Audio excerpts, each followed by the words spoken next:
Bonjour à tous, chers collègues.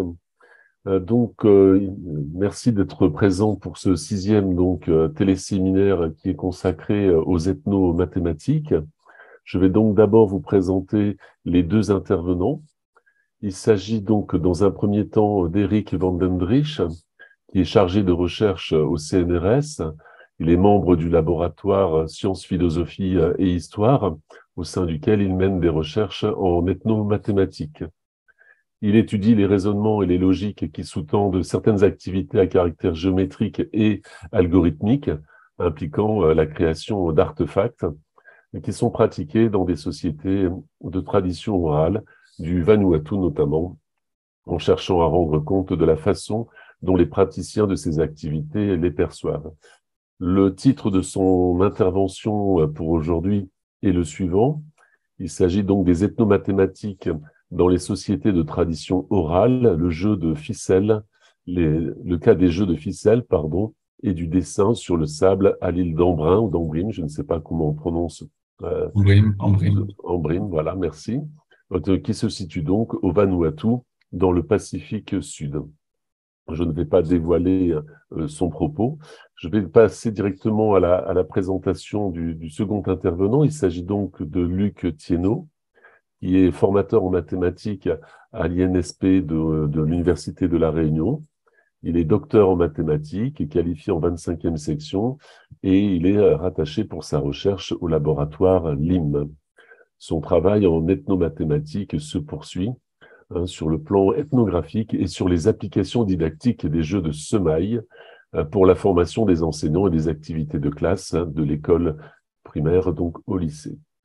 Donc nous sommes tout oui, chers collègues, et nous vous laissons la parole et la main pour ce téléséminaire.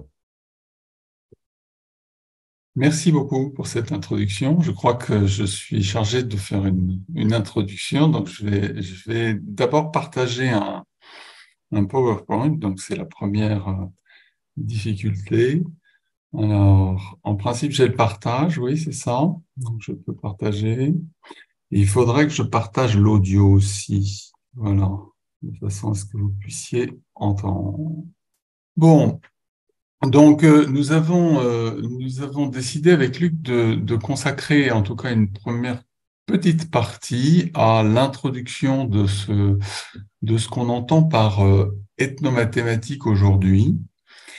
De façon à mieux situer le cadre dans lequel nous menons tous deux des recherches dans ce jeune champ interdisciplinaire qui est l'ethnomathématique. Alors, comme vous le voyez sur cette diapo, je propose on me dit qu'il existe plusieurs définitions de l'ethnomathématique et que finalement, ces définitions ont été proposées depuis les années 80 par des fondateurs de ce champ, dont je reparlerai un tout petit peu ensuite.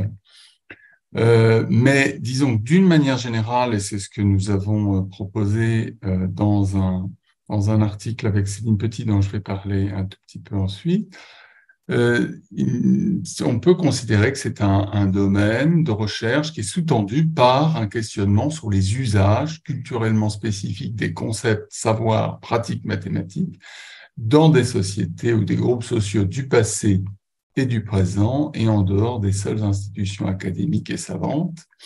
Et de façon générale, l'enjeu de ce champ, c'est d'élargir notre point de vue sur les mathématiques plutôt que de chercher à le restreindre au seul cercle des mathématiciens et des institutions universitaires, académiques, etc., et en y incluant une réflexion sur l'ensemble des activités que l'on peut considérer comme étant à caractère arithmétique, géométrique ou encore algorithmique, comme celle dont je vais vous parler ensuite. Et l'enjeu, dans ce champ disciplinaire, interdisciplinaire, l'enjeu a été vraiment de conjuguer des perspectives provenant de différentes disciplines des sciences humaines et sociales, allant de l'anthropologie à la philosophie et l'histoire des sciences, aux sciences de l'éducation et à la didactique notamment.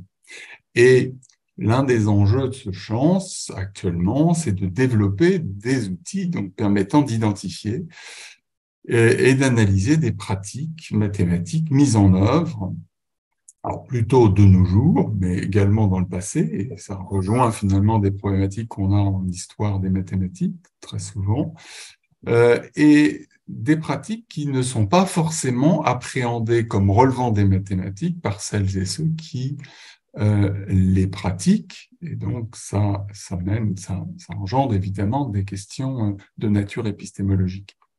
Alors, je mentionne simplement sur cette diapo un article que j'ai publié avec Céline Petit, qui s'intitule Des prémices d'une anthropologie des pratiques mathématiques à la constitution d'un nouveau champ disciplinaire, l'ethnomathématique, et qui montre que d'une certaine façon, ce questionnement sur les pratiques mathématiques dans des sociétés autres, hein, ou en tout cas primitives comme on les appelait au XIXe siècle, puisque l'article démarre finalement de l'anthropologie, des débuts de l'anthropologie au XIXe siècle, mais on trouve dans tout un tas de travaux d'anthropologues, comme Taylor par exemple, Edward Taylor dans Primitive Culture, on trouve les prémices vraiment d'un questionnement sur l'anthropologie des mathématiques et des mathématiques qui seraient développées dans des cadres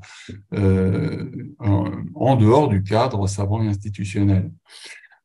On peut quand même noter, et c'est notre thèse dans cet article, qu'il faut attendre quand même les années 50, disons, avec les travaux de l'anthropologie structurale notamment, pour avoir un tournant épistémologique sur ces questions, puisque les théories évolutionnistes que vous connaissez, les théories sur la pensée prélogique, de Lévi-Bruhl notamment, ont été un frein, vraisemblablement, pour la reconnaissance de véritables savoirs mathématiques dans ces sociétés.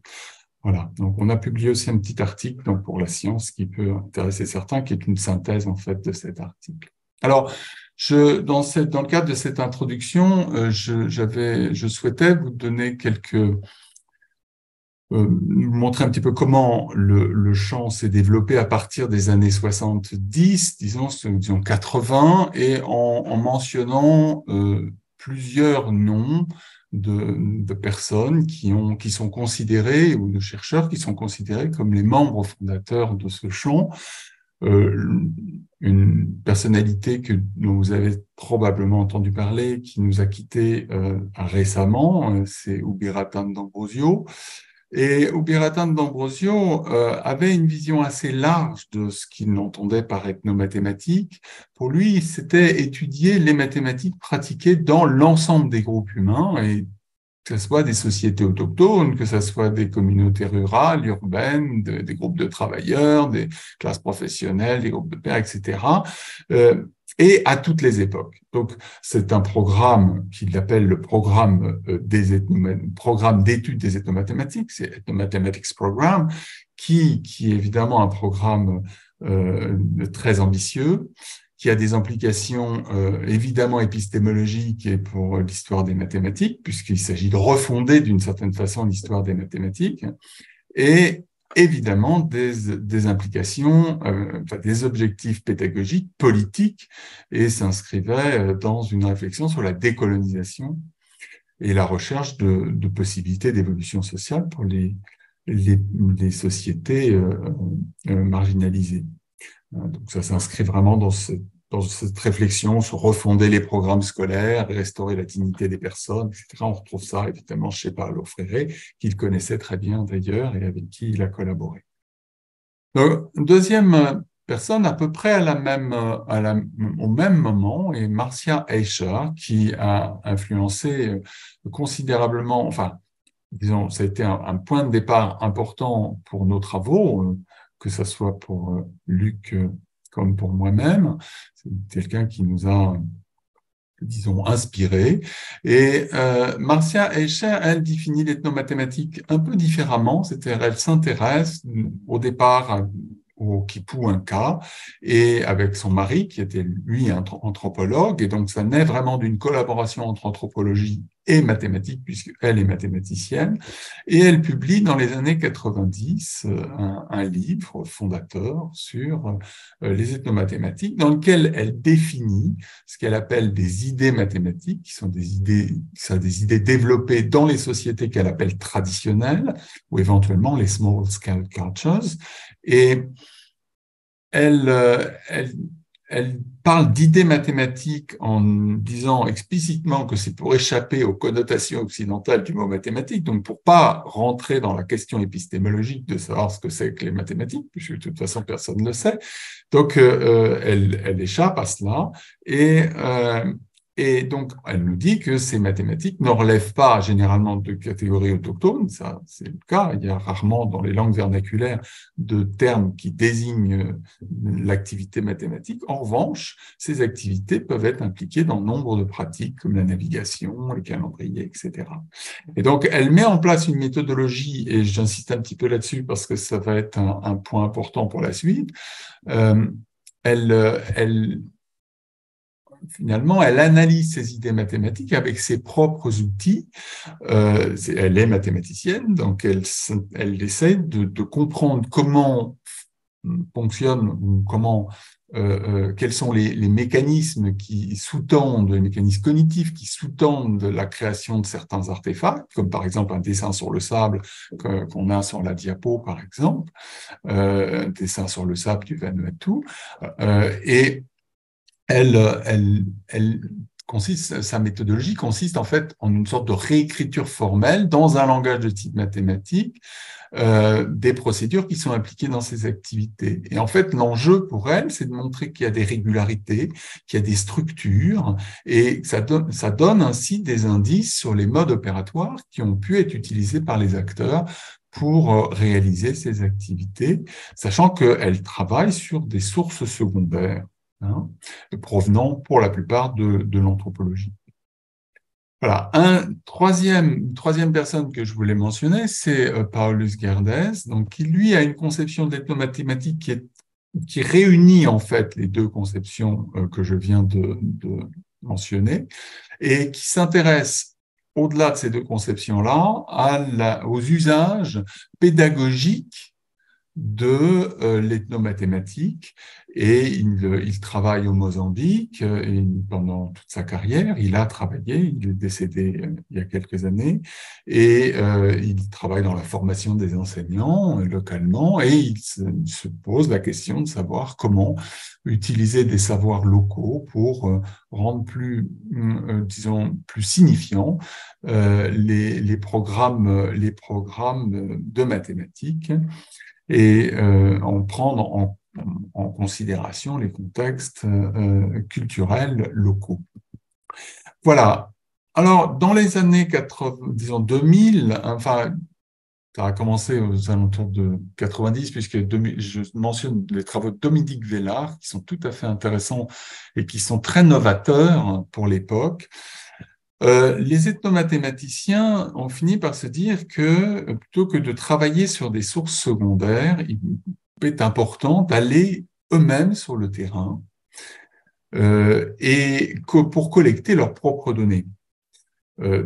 Et puisque les anthropologues, et Marc Chebillet explique bien ça dans un article que j'ai mis là sur la diapo dans le petit rectangle bleu, un article sur l'ethnomathématique, et on voit bien que les matériaux que nous offraient les anthropologues étaient très insuffisants finalement pour vraiment percevoir, ou très souvent insuffisants et incomplets pour percevoir le caractère mathématique, les procédurales, pour avoir l'ensemble des informations qui permettaient d'analyser ces activités. Bon, il y a des exceptions, et notamment sur la diapo qui vient de passer, je vous ai montré un relevé d'un anthropologue qui s'appelait Arthur Deacon, qui avait travaillé au Vanuatu et qui avait relevé très précisément l'ensemble de toutes ces procédures de dessin sur lesquelles Marcia Escher avait pu travailler. Mais finalement, ces exemples sont assez rares.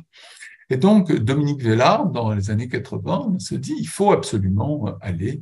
Et donc, elle étudie des procédures de calcul chez les Bambara du Mali et des procédures de calcul mental chez des analphabètes, comme elle les appelle. Et donc, c'est des gens qui savent ni lire ni écrire, mais qui ont des capacités de calcul tout à fait extraordinaires. Et donc, elle se dit, il faut que j'aille sur le terrain et que je discute avec ces gens et que je comprenne comment ces choses-là, comment ils fonctionnent et quelles sont les procédures et les mécanismes qu'ils mettent en œuvre pour faire cela. Bon, j'ai cité René Glache, qui fait aussi du terrain en Afrique. Bon, Marc Chemillet est un des premiers ethnomathématiciens français avec Dominique Vellard, donc à avoir mené des études de terrain dans les années 2000, notamment en étudiant la divination skide à Madagascar. Et puis, bon, j'ai poursuivi et j'aurais dû mettre une référence à Luc, puisque Luc mais il nous en parlera tout à l'heure, Luc a également ensuite mené des études de terrain à Madagascar. Voilà. Juste pour terminer cette brève introduction, je crois que je suis à peu près dans les 10 minutes, je vérifie le temps. N'hésitez pas à me dire si je dépasse, mais bon, prévu. C'est parfait, cher On avait prévu une dizaine de minutes d'introduction et puis ensuite, je vous montrerai un peu la nature de mes travaux. Mais bon, juste pour vous donner un peu une idée, alors c'est là, d'ailleurs, c'est quelque chose qu'on développe dans l'article que j'ai mentionné tout à l'heure, coécrit avec Céline Petit, qui est anthropologue.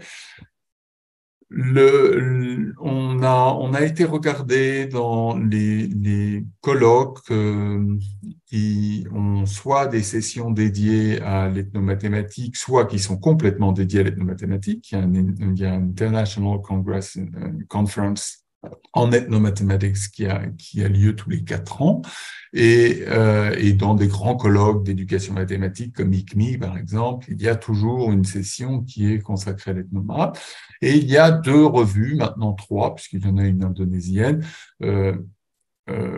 consacrée à l'ethnomathématique. Et en regardant finalement les contributions, on a pu définir en 4 grands champs d'investigation, de recherche ou de lignes de recherche que suivent les ethnomathématiciens. Et donc, le premier, on l'a appelé théorie de l'ethnomathématique. C'est les questions finalement plus de nature philosophique qui sont liées à la rationalité mathématique. Qu'est-ce que c'est comment peut-on concevoir différents types de rationalité mathématique en fonction des différents contextes culturels, quel est l'impact de la culture ou du contexte culturel dans la création mathématique, etc. Et puis les questions que posent les méthodes utilisées, donc la modélisation par exemple. Je vous ai parlé tout à l'heure de Marcia Escher, bon, elle était très consciente du fait qu'il y a des biais, qu'on réécrit, voilà. Alors souvent, il y a des chercheurs d'ailleurs qui utilisent beaucoup la modélisation, mais qui n'en sont pas forcément conscients. Par exemple, les historiens des mathématiques font ça constamment, réécrire, mais les mathématiciens ont une méthode de réflexion autour de cette question de la modélisation. Il y a l'ethnomathématique et l'anthropologie, donc les pratiques mathématiques dans divers groupes culturels, et c'est vraiment dans cet axe que les travaux de Luc et de moi-même, mes propres travaux s'inscrivent.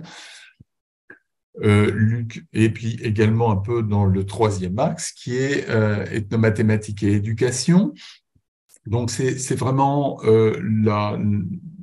l'usage des mathématiques autochtones ou locales ou du contexte local pour un enseignement des mathématiques qui prennent davantage en compte les contextes socio-culturels. Et qui soit donc culturellement signifiant ou pertinent pour les jeunes. Et bon, des questions liées à la formation des enseignants dans des contextes indigènes, par exemple, au Brésil, etc. Moi, j'inscris une partie de mes travaux dans cet axe, mais plutôt comme un observateur. C'est-à-dire que sur la planète, il se passe beaucoup de choses en ce moment dans ce domaine. Ça pose énormément de questions, nature politique, sociale, etc., et culturelle. Donc, c'est des choses qui me... Enfin, c'est des des questions qui m'intéressent, mais encore une fois en tant qu'observateur. Et puis, il y a cette question, donc, le quatrième point, c'est l'ethnomathématique et les questions politiques. Donc, il y a beaucoup, en ce moment, il y a un certain nombre de revendications autochtones pour la reconnaissance de savoirs traditionnels, la question de la justice sociale en lien avec l'enseignement des mathématiques, etc. Donc, voilà. Donc, voilà, de façon, voilà, en tout cas, quatre grands axes dans lesquels s'inscrivent les recherches en ethnomathématiques aujourd'hui. Voilà. Donc voilà pour cette introduction. Et maintenant, je vais vous parler de recherches que j'ai engagées déjà il y a un certain nombre d'années, dont certains résultats viennent d'être publiés dans un livre que j'ai coédité avec un anthropologue qui s'appelle Rick Pinkston, qui vient de paraître chez Springer et qui s'appelle Indigenous Knowledge in Ethnomathematics. Et dans cet article, ou dans ce chapitre, j'étudie ou je compare deux activités qui sont que on appelle, qu'on connaît communément sous l'appellation dessin sur le sable, même s'ils sont rarement dessinés sur le sable, et jeux de ficelle, et qui sont de nature, en tout cas de mon point de vue, de nature algorithmique et géométrique. Ces deux activités, elles sont pratiquées conjointement donc sur l'île d'Ambrim, sur laquelle j'ai fait du terrain, je continue à faire du terrain depuis maintenant presque une vingtaine d'années. Et donc, cette île est une île de la jeune République de Vanuatu, qui est une république indépendante depuis 1980. Et d'ailleurs, pour reprendre ces questions, je parlais tout à l'heure de la relation entre ethnomathématiques et éducation, et le Vanuatu est profondément engagé dans une refonte de ses programmes scolaires.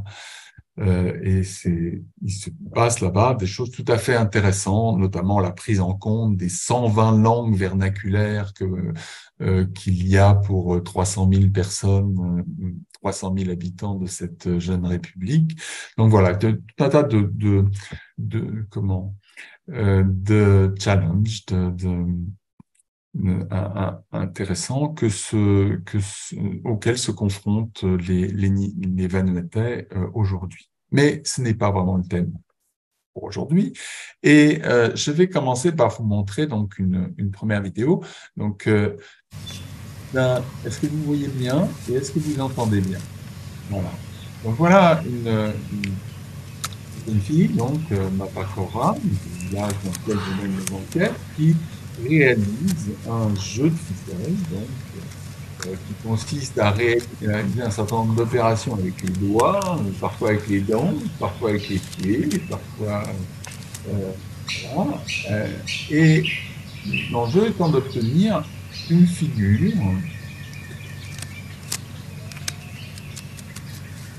qui ici va représenter les germes de cours vers le haut et puis ensuite vers le bas.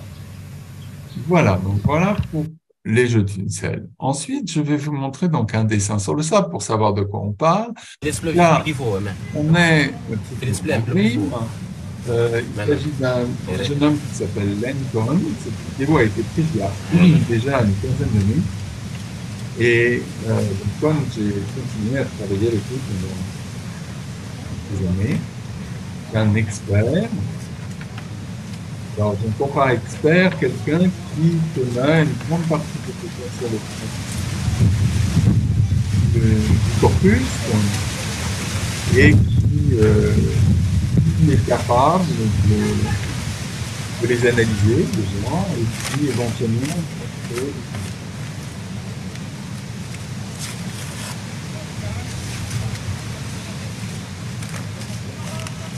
alors, vous voyez que le dessin a démarré d'une grille. Je ne sais pas si vous voyez ma main là, sur la vidéo, non? Vous voyez une main? Voilà, donc vous avez vu que le dessin a démarré ici. Donc je vous laisse regarder la fin du dessin. Vous voyez qu'il est parti d'une grille. Les grilles sont un artefact important, notamment pour la remémoration du dessin. Et vous voyez qu'il s'agit d'une continue, quasiment continue, qu'elle passe par les nœuds du quadrillage, que quand elle traverse les carreaux du quadrillage, elle les traverse dans deux directions, qui sont les deux directions diagonales en haut, qui permettent des directions différentes lorsqu'on est à l'extérieur de la grille.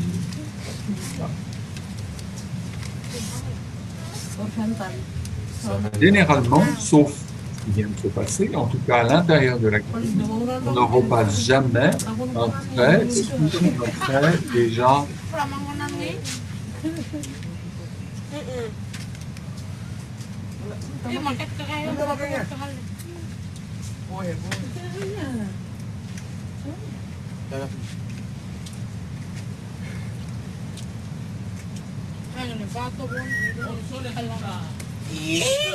vous voyez la satisfaction, ça relève d'une certaine difficulté, comme vous disiez l'imagine. Alors, donc, je viens de vous donner les règles de tracé des dessins sur le sable, hein, donc ne pas repasser continuellement sur le trait d'un trait existant. Le point final, alors vous l'avez vu certainement, doit coïncider avec le point d'arrivée, hein, et la ligne continue traverse les différents nœuds de la grille sans créer de point anguleux, hein, en suivant l'une des deux directions données par les deux diagonales du quadrillage. Donc voilà les règles à partir desquelles les praticiens de cette société ont créé ces dessins sur le sable. Alors, ce qui m'a mené à chercher à comparer ces deux activités sur le plan conceptuel, c'est que dans la langue du Neurambrime, ces deux activités, on utilise le même verbe pour décrire ces activités. Donc, on utilise le verbe to, qui est le verbe écrire, mais qui veut dire également dessiner, représenter, discuter, palabrer aussi pour résoudre un problème. Alors, si on prépare par exemple une cérémonie, qu'on est confronté à certains problèmes, on va résoudre le problème étape par étape. On utilise ce verbe to. Et to enawa c'est la corde ou la ficelle, et entan, c'est sur le sol. Donc, voilà. Donc, on peut se dire que comme on utilise le même verbe pour en parler, ces deux activités ont des chances de partager un certain nombre de choses sur le plan conceptuel, et c'est, de mon point de vue, le cas. Alors, juste très brièvement, le contexte de la pratique. Donc, ces activités s'ancrent dans un contexte culturel complexe, évidemment. Elles permettent de représenter un certain nombre de choses. Là, vous, sur la diapo, vous avez, par exemple, une pirogue qui est représentée à la fois avec une ficelle et à la fois sur le dessin, avec un dessin sur le sable. Et il s'agit, bon, le lézard est l'emblème du 4e grade de chefferie de cette société, à grade. La pirogue, c'est la pirogue d'un héros mythique qui s'appelait Yaoulon. Enfin, donc, sont attachés à ces dessins et ces figures de ficelle des mythes ou des histoires populaires et donc sont d'une certaine façon analysables comme des arts de mémoire d'une certaine façon. Certains jeux de ficelle ou certains dessins sur le sable sont attachés à des rituels. Par exemple, la diapo que vous avez là, avec la ficelle, on représente un garçon pendant la cérémonie de circoncision, et puis le dessin sur le sable, lui, fait référence à une société secrète et au rituel d'initiation qui est associé. Ces deux activités sont ancrées dans le même système de prescription-prohibition et en lien avec leur effet négatif sur la croissance des ignames. Quand on Donc, pendant que les ignames sont en train de pousser, si on réalise un dessin sur le sable, ou si on réalisait, puisque ce sont quand même des prescriptions et prohibitions qui sont de moins en moins respectées, notamment par les générations, mais néanmoins, on va quand même vérifier, donc si on s'est trompé, on va vérifier dans le jardin que le plan d'igname ne s'est pas entouré autour du tuteur, parce qu'il y a une efficacité rituelle négative, une action négative sur le fait de faire un jeu de ficelle ou faire un dessin sur le sable et surtout se tromper sur la croissance des ignames. Donc, il y a vraiment un lien entre ces processus vitaux de croissance et les processus et les procédures dont je vais parler maintenant et l'analyse ethnomathématique. Alors, pour parler brièvement donc des aspects ethnomathématiques sur lesquels se croisent, disons, ces deux pratiques. Déjà, un jeu de ficelle, donc ça peut être analysé comme une procédure, un certain nombre d'opérations, une séquence ordonnée ou une succession ordonnée de gestes simples qu'on peut assimiler à des opérations élémentaires. Et ces opérations élémentaires ont dans les langues et terminologies, ont dans les langues vernaculaires des noms. Et on peut décrire un jeu de ficelle, même si on le fait assez rarement, mais on peut le décrire par des verbes qui peuvent être spécifiques ou non à l'activité. Et ces opérations, elles sont toutes analysables comme étant des opérations géométriques. C'est effectivement des transformations d'une configuration du fil en une autre. Vous voyez par exemple celle-là, on fait une torsade, donc on crée deux croisements sur la ficelle. Voilà. Pour les dessins sur le sable, c'est sensiblement, ça peut être analysé de la même façon, c'est l'organisation de motifs élémentaires en procédure. Par exemple, ce dessin qui avait été analysé par Marcia Escher, qu'on trouve encore sur Ambrim, il consiste à itérer. Vous voyez ma souris ici? Oui, vous voyez? Oui, d'accord. Donc, en fait, vous voyez ce dessin A qui est itéré ici une seconde fois, qui est itéré une troisième fois et qui est itéré une quatrième fois. Donc, en fait, on organise, et le premier, c'est aussi l'organisation de motifs élémentaires. Ce motif, c'est un cercle, mais évidemment, il ne porte pas le nom de cercle. Ce motif-là également est un motif élémentaire, et celui-là également. Et ces motifs ont des noms, évidemment. Donc, celui-là s'appelle Hooping, par exemple. Le cercle dont je viens de parler, c'est Kuvul, et ce sont des verbes. C'est-à-dire qu'on dit, en gros, tu tournes autour. Kuvul, ça veut dire tu tournes autour. Et puis, il y a des termes plus élaborés pour des mouvements qu'on trouve systématiquement dans ces dessins sur le sable. Voilà. Alors, deuxième point sur lequel conceptuellement ces deux activités se croisent, il y a vous avez vu, donc on retourne, pour un dessin sur le sable, on part d'un point et on retourne au même point. Donc il y a le retour au point de départ et il y a un terme pour le dire. Alors c'est paritou ou parité. Donc, et pour le jeu de ficelle, d'une certaine façon, c'est la même chose. C'est-à-dire qu'on ne laisse jamais une figure de ficelle comme cela, on la défait et on sait où l'attraper pour la défaire sans faire de nœud. Ce qui n'est pas du tout facile, d'ailleurs, quand on n'est pas, quand on est peu, on a peu pratiqué cette activité. En général, on fait un gros paquet de nœuds quand on veut défaire la figure. Donc, voilà, aspect cyclique, on retourne systématiquement au point de départ. Concept omniprésent dans les deux corpus, que ce soit le corpus de jeu de ficelle ou de dessin sur le sable de l'Ambrim, c'est le concept de symétrie. La quasi-totalité des figures qui sont produites sont symétriques. Il y a des termes pour le dire. Alors, le terme notamment tahitu, c'est je fais le même, d'une certaine façon, la même figure de l'autre côté. Alors, on trouve d'ailleurs dans les histoires des métaphores de ce concept de symétrie. Je le dis très brièvement, mais voilà, le masque, enfin, ce dessin représente comment le fait référence à ce qu'on appelle le tabou du Banyan, qui renvoie à la création d'une société secrète qui s'appelle la société Rome, et le masque Rome qui est ici.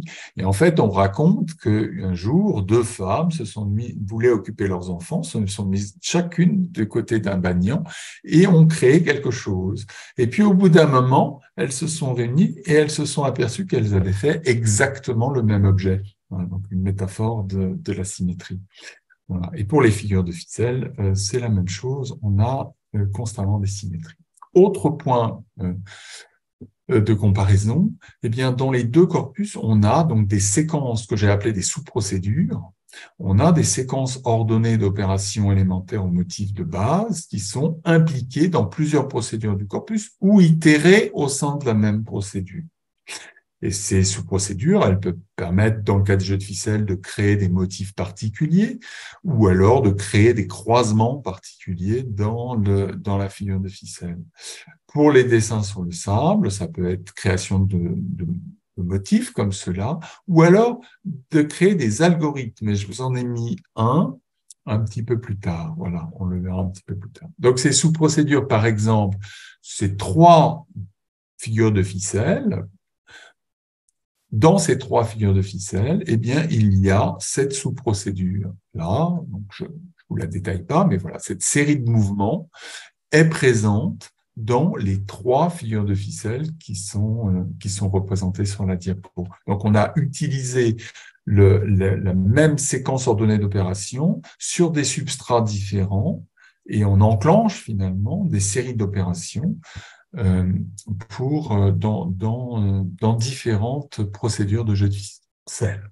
Pour les dessins sur le sable, c'est la même chose. En fait, on a ce qu'on pourrait appeler des algorithmes, dans ce cas très précis, ou algorithmes géométriques, comme les appelait Gerdès. La petite application est due à Alban da Silva, qui a fait une thèse sous ma direction et qui a étudié les dessins sur le sable sur l'île de Pentecôte, l'île voisine. Donc, je vous montre cet algorithme. Donc, on comprend bien que c'est très algorithmique. On traverse la grille. Quand on arrive sur un coin, eh bien, on doit repasser de l'autre côté. Ensuite, on parcourt toujours les diagonales. On rentre. Quand on sort de la grille, on rentre par le nœud le plus proche et puis on sature la grille. On peut se poser beaucoup de questions autour de ça. Quelles doivent être les dimensions de la grille pour que la grille soit saturée avec ce procédé de dessin, etc. C'est des questions que Alban notamment s'est posées. Et qui sont dans un article dont je vous donnerai une référence à la fin, et dans sa thèse, évidemment. Et donc, cet algorithme, on le retrouve sur différentes grilles et dans différents dessins sur le sable. Donc, voilà, même façon, en tout cas, on peut penser que ce qui sous-tend la création des dessins sur le sable et des jeux de ficelle, donc relève finalement de même mécanisme, mécanisme opératoire. Alors, cet algorithme dont je viens de parler, il peut être très visible, mais il peut être également caché. Et on a montré que, par exemple, dans ce dessin qui représente un pluvier doré du Pacifique, qui s'appelle Poire, eh bien déjà, ce dessin est décomposable en différentes couches. Et l'une des couches, si on la réduit d'une certaine façon, c'est-à-dire tous les motifs qui sont ceux-là, vous les remplacez par un petit arc, puisque finalement l'enjeu de ce motif, c'est de passer de ce point-là à celui-là, vous remplacez par un petit arc, eh bien, vous aboutissez de cette couche-là, vous arrivez à ce dessin-là, et puis ensuite les petites boucles, eh bien, topologiquement, disons, elles sont équivalentes, on peut les supprimer. Et puis, donc, on arrive à ce dessin-là. Et si vous regardez bien ce dessin-là, eh bien, c'est le même algorithme d'une certaine façon. Donc, il est présent dans ce dessin, mais un petit peu caché. Voilà. Alors, dernier point, c'est l'itération. Donc, l'itération de motifs qui sont omniprésent dans les deux pratiques. Vous voyez ici l'itération d'une sorte de diamant ou de losange avec des côtés doubles, et puis ici l'itération de motifs qu'on qu'on perçoit très distinctement, et donc qui relève souvent d'itération de sous-procédures. C'est-à-dire que pour itérer des motifs, on itère des sous-procédures. Et puis, autre point important, qui relève d'une grande difficulté d'ailleurs, et qui pose des problèmes à l'ethnomathématicien pour comprendre comment ça fonctionne, mais les acteurs ont très souvent, dans les deux activités, cherché des chemins différents ou des procédures différentes pour arriver exactement à la même figure. Donc ça montre d'ailleurs l'intérêt que les praticiens de dessin sur le sable ou de jeu de ficelle portaient aux procédures, parce que sinon ils ne se seraient pas amusés, entre guillemets, à chercher des procédures différentes pour arriver au même endroit. Et donc, pour les jeux de ficelle, on peut recréer des procédures très différentes. Pour les dessins sur le sable, l'enjeu est de partir d'un point différent dans une direction différente, par exemple. Et ça oblige à repenser complètement le dessin. Et on a ça de façon omniprésente dans les corpus. Et dernier concept qui partage ces deux activités, c'est le concept de transformation, qui est également omniprésent.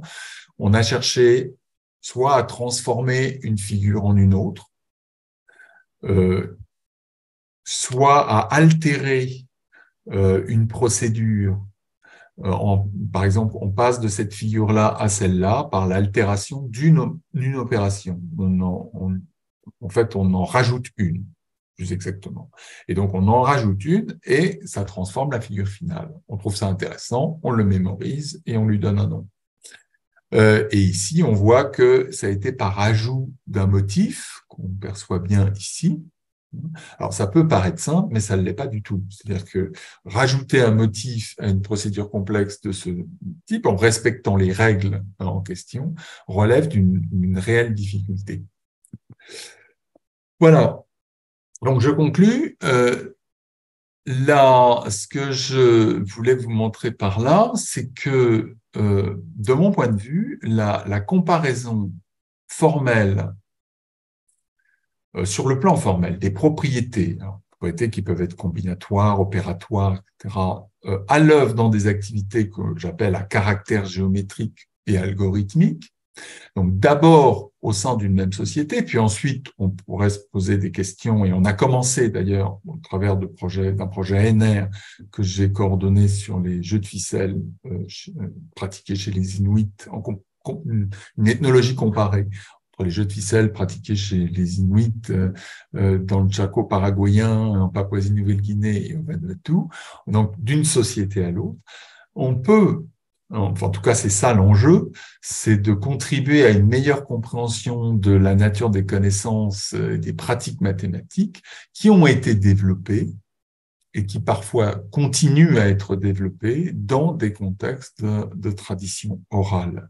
Alors, quand je parle d'activités à caractère géométrique algorithmique, il y en a d'autres. Là, je me suis intéressé au jeu de ficelle et au dessin sur le sable, et je vous ai mis là un artefact qui est une natte fabriquée que les femmes confectionnent sur l'île de Pentecôte au Vanuatu, et sur lesquelles j'ai commencé à travailler, et qui relève d'une grande complexité et d'un savoir tout à fait intéressant. Voilà, j'ai mis en bibliographie j'ai remis en bibliographie l'article sur lequel était basée cette présentation, le titre de la thèse d'Alban da Silva, et un article que vous pourrez trouver en ligne. Il a été publié dans une revue en ligne qui s'appelle ethnographique.org, et sous le titre Les dessins sur le sable de l'île d'Ambrim, Vanuatu, une étude nord de l'île d'Ambrim, une étude ethnomathématique. Et vous retrouverez un certain nombre de points que j'ai développés aujourd'hui. Je vous remercie beaucoup pour votre attention. Merci beaucoup, chers collègues. N'hésitez pas, donc, avant que Luc ne prenne la parole, éventuellement d'indiquer vos questions à Eric, comme ça il aura peut-être le temps de réfléchir pour les réponses, mais nous prendrons l'ensemble des questions à la fin des deux interventions. Luc, nous t'écoutons. Alors, je vais arrêter le partage peut-être, parce que sinon, ça ne va pas fonctionner. Voilà. Donc, Luc va pouvoir partager son PowerPoint. Très bien. Donc, moi, je n'ai pas indiqué de bibliographie, mais je l'avais mise dans le résumé que j'ai envoyé. Donc, pour avoir des aspects plus mathématiques que ceux dont je vais parler aujourd'hui, vous pourrez vous référer en particulier à l'ouvrage dont Eric est un des deux éditeurs parus chez Springer très récemment. Alors,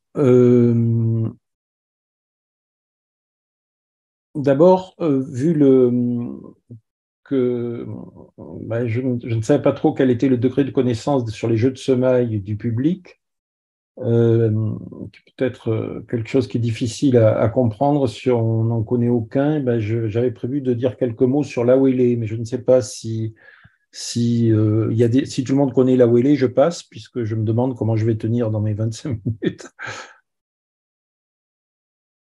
C'est à toi de voir. A priori, moi, je ne connais pas, mais c'est normal. D'accord. J'imagine que les autres collègues le connaissent peut-être.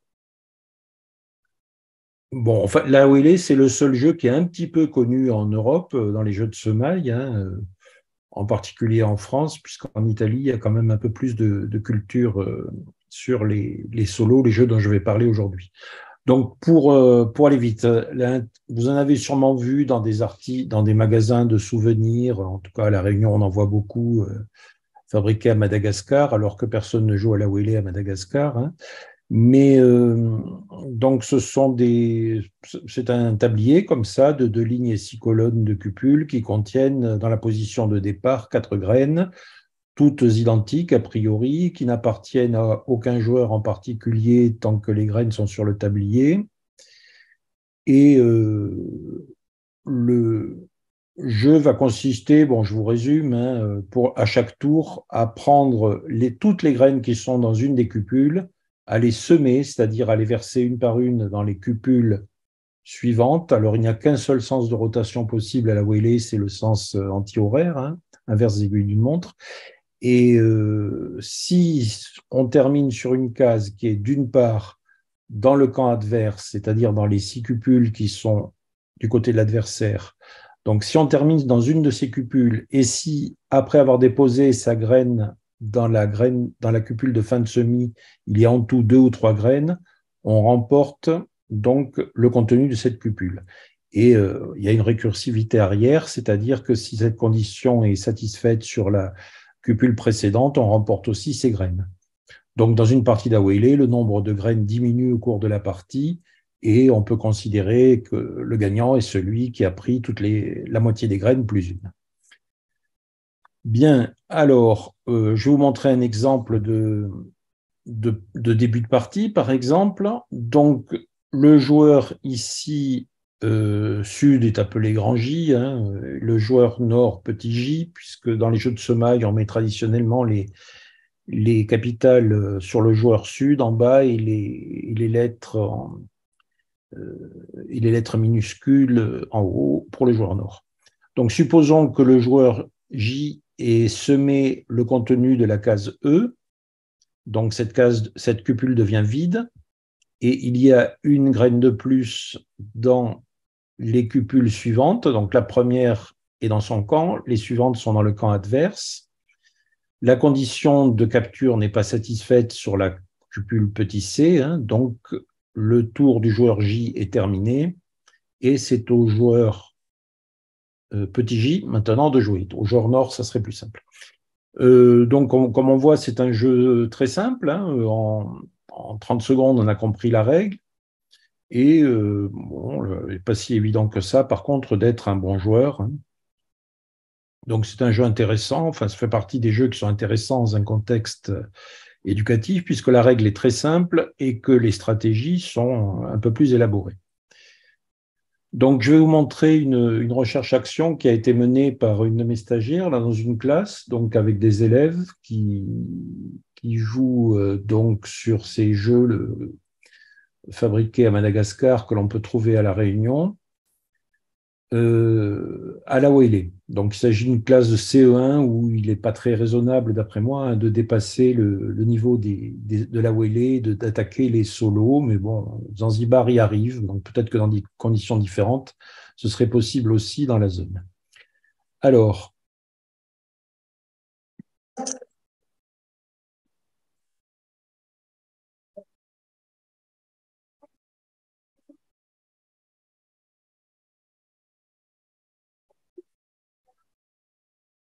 donc la partie, vous voyez, vous avez vu que ce n'est pas un début de partie, hein. Donc le jeune qui est à droite a joué, il a semé les graines dans le sens anti-horaire, il a terminé dans son camp, donc ce n'est même pas la peine de regarder combien de graines il y avait, puisque la condition de capture, c'est d'être dans le camp adverse. Donc on va aller un peu plus loin, là, je passe pour y revenir si vous avez besoin de voir.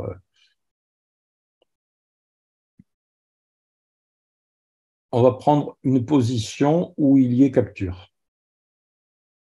Donc voilà par exemple le coup 2 de sud, donc sud est à droite, donc il va jouer la case, la cupule grand F, A, B, C, D, E, F, donc c'est celle-ci, celle qui est complètement à sa droite. Vous voyez qu'elle contient 4 graines. Ce signe, comme aux échecs, signifie qu'il y a une prise, hein. Donc il va prendre avec ces 4 graines, il va d'abord semer ces 4 graines, terminer dans la cupule petit d, petit a, petit b, petit c, petit d du joueur adverse, prendre ces 2 graines, et comme dans la cupule précédente, il y a 3 graines qui sont aussi dans le camp adverse, il pourra prendre ces 3 graines. Donc on va le voir.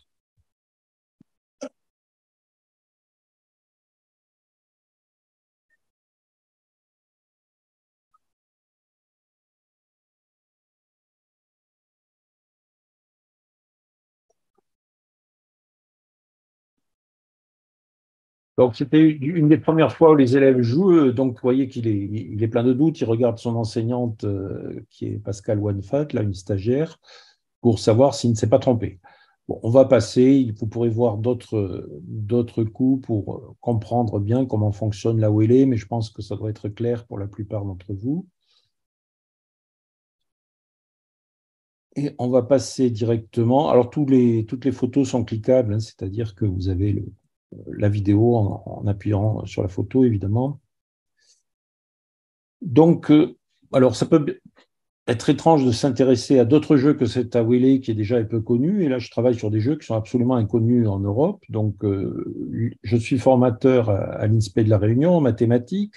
Donc, j'ai été contacté il y a une dizaine d'années par Luce Dossat, hein, que je connaissais bien, que les formateurs connaissent comme c'était un des membres actifs de la première équipe Hermel, une autrice de la très bonne collection, en tout cas pour les livres du maître Diagonale, et co-autrice d'un ancien document d'accompagnement, toujours valable, en tout cas un des meilleurs documents qui était produit par le ministère sur la maternelle avec des didacticiennes comme Catherine Oudemand aussi. Donc, je suis allé effectuer ces stages. Alors, elle était inspectrice professeure, c'est-à-dire qu'elle assurait elle-même la formation continue, évidemment, des enseignants de l'AEFE à Madagascar. Et puis, elle prenait sa retraite, donc elle cherchait quelqu'un pour pouvoir effectuer cette formation continue en mathématiques.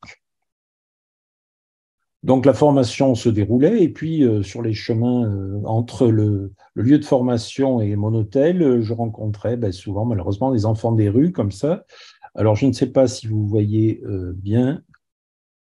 Ici, il y a tracé sur le sol, donc une discrétisation avec des cases, hein, qui n'ont pas l'élégance des tracés sur le sable d'Éric, mais qui sont faits avec une craie plus ou moins un calcaire qui va laisser une trace, et puis des cailloux de forme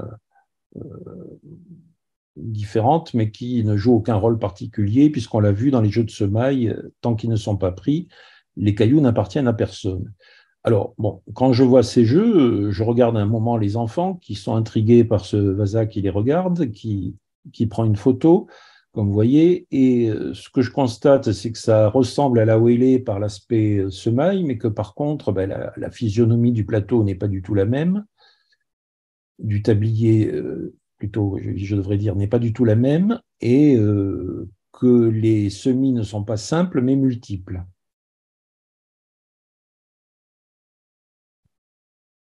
Donc là, on voit un petit peu mieux le tracé sur le sol. Alors là, c'est une jeune fille qui s'entraînait toute seule, hein, il n'y avait pas de joueur en face. Elle était manifestement dans ce camp ici. Donc, elle n'est pas placée à l'endroit où elle devrait être, heureusement pour ma photo.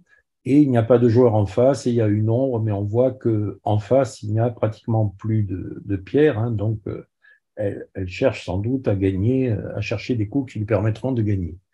Donc, ça, c'est dans un autre quartier de Tana, à Nalakel, près de l'ancienne gare.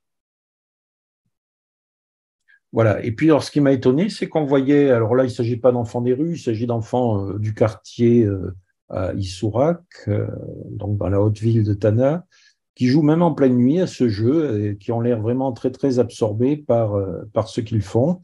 Alors, toujours, on ne retrouve pas les deux rangées de la Wélé, des règles sont manifestement un peu différentes, bien qu'il y ait un semi aussi. Voilà. Et là, c'est à un autre endroit, donc un peu plus loin du centre-ville, donc il y a un sol argileux là, et les enfants ont tracé avec du charbon de bois cette fois-ci, la discrétisation qui permet le jeu, et puis vous voyez des configurations de graines et un grand nombre de spectateurs. Donc ce que je remarque, ce sont tous des jeux de semailles, et puis je lis un petit peu sur la question. Ces jeux appartiennent à ce qu'on appelle les jeux combinatoires abstraits. Hein, quand on s'intéresse un petit peu aux jeux, surtout en liaison avec la formation des enseignants. Donc, ce sont des jeux où le hasard n'intervient pas, où ni la force physique ni l'adresse n'interviennent. Hein, du moment que vous êtes capable de soulever une graine et de la déplacer, de la mettre à peu près dans la case, vous pouvez jouer. Exactement 2 joueurs s'opposent, ce qui va exclure les analyses un peu compliquées de phénomènes d'alliance dès qu'il y a plus de 2 joueurs. Et ces joueurs jouent à tour de rôle. Alors, je ne sais pas si on aura le temps d'en parler, de vous montrer les vidéos. Sur les joueurs experts, c'est assez impressionnant parce qu'ils ne respectent pas du tout cette 4e condition. Et les joueurs des jeux de semailles les plus compliqués commencent à jouer avant que l'autre ait fini. Mais j'ai regardé, en fait, ils ont anticipé la position d'arrivée de l'autre joueur pour faire leur. Donc, les jeux de semailles, en général, peuvent être pratiqués facilement avec ces artefacts qu'on doit trouver un petit peu partout, j'imagine, en tout cas dans toutes les régions concernées par les jeux de semailles ou par les boutiques d'artisanat. Donc, il y a un tablier fixe un élément fixe qu'on appelle le tablier avec ses cupules. Hein. Donc là, il s'agit d'un awélé, donc 2 lignes et 6 colonnes. Les graines sont des graines en général pour tous les jeux de semailles. D'ailleurs, c'est assez étonnant lorsqu'on ne joue pas avec des cailloux, qu'on joue avec des graines. C'est souvent ces Alpina bonduc, hein, une graine originaire d'Afrique du Sud. Alors, qui est intéressant pour ceux qui s'intéressent à l'histoire des sciences, parce que quand il a fini son exploration sur le Beagle et qu'il est rentré en Angleterre, Darwin avait fait tout un tas d'études sur les graines qu'il avait ramenées et il avait trouvé que celle-ci était celle qui se conservait le plus longtemps dans l'eau salée.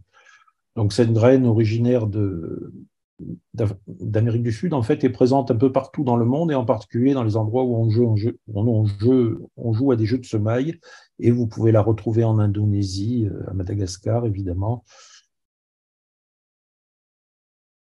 Je ne sais pas pourquoi, si elle a des vertus particulières. Bon, elle est assez jolie comme graine. Je ne sais pas pourquoi elle a été aussi utilisée dans des endroits qui n'avaient pas a priori de communication entre eux. Donc, il y a des éléments mobiles qu'on appelle les graines. 2 joueurs, sud et nord. Sud sera toujours en bas dans les diagrammes. Donc, dans un jeu de semailles, en général, on a un certain nombre de lignes, n indice L, un certain nombre de colonnes, n indice C. Alors, il y a des jeux de semailles à 2 lignes, ce sont les wari. Et puis dans les solos, on a 3 lignes, c'est très rare. Bon, il n'y en a pas dans le sud-ouest de l'océan Indien, ça existe apparemment en Afrique continentale, mais je n'ai pas travaillé sur ces jeux. Tous les solos la plupart des solos sont à 4 lignes. Et il y a un solo très rare pratiqué en pays Betsileo sur les hautes terres malgaches, hein, qui a été observé par Alex de Vogt et que je continue à chercher. Bon, j'ai pu filmer une partie, mais avec des jeunes qui étaient à Tana, en fait, qui avaient quitté les régions Betsileo. Et j'ai l'impression qu'il a pratiquement disparu dans la région Betsileo, hein, parce que j'ai beaucoup cherché, mais pour l'instant, je n'ai toujours pas trouvé. Voilà. Et un nombre de cupules qui, en pratique, est supérieur à 4, mais en fait, on pourrait très bien imaginer des mini-jeux de semailles où il n'y aurait que deux colonnes. Donc, les camps dépendent de la géométrie du tablier. Alors, évidemment, dans un wari, on a la ligne médiane ici qui sépare le camp de nord et le camp de sud, qui est facile à déterminer. C'est pareil lorsqu'il y a un solo à 4 lignes ou à 6 lignes. Et par contre, pour le wari à 3 lignes, on ne sait pas trop si c'est un wari ou un solo d'ailleurs, parce que les descriptions ne sont pas très claires. On a une ligne comme ça qui est brisée afin que chaque camp ait le même nombre de cupules, hein, ce qui est pas évident avec un nombre de lignes impair. Donc, une façon simple aussi de les différencier, c'est que tous les waris sont à un cycle et que le sens de rotation est obligatoirement le sens anti-horaire. Pour les solos, chaque joueur donc sème dans son camp, exactement comme pour un wari, mais la capture se passe différemment, puisque vous voyez que chaque joueur ne va jamais dans le camp de l'autre. Donc, en fait, la capture se produit si lorsque un semis se termine dans cette cupule, par exemple, que cette cupule n'est pas vide lorsque le joueur pose sa dernière graine, la cupule conjuguée, donc celle en face, n'est pas vide, alors il remporte cette cupule, mais il ne sort pas les graines du jeu, il les incorpore aux graines de sa cupule et il poursuit le semis. Bon, ça va être un peu plus clair sur des vidéos. Alors, donc, je me suis un petit peu documenté sur ces jeux et en particulier, j'ai réussi à me procurer un livre malheureusement épuisé là, de Deledic et Popova, donc le mathématicien Deledic, les matheux connaissent bien puisque c'est l'organisateur du concours Kangourou, hein, et puis l'anthropologue Popova qui a beaucoup travaillé ici dans cette région de l'Afrique. Et donc, ensemble, ils ont écrit un bouquin malheureusement introuvable hein, chez Cédic, Wari et Solo, le jeu de calcul africain. Et il donne cette répartition mondiale qui est intéressante. Donc, tous les Wari ici sont en hachure plus foncée,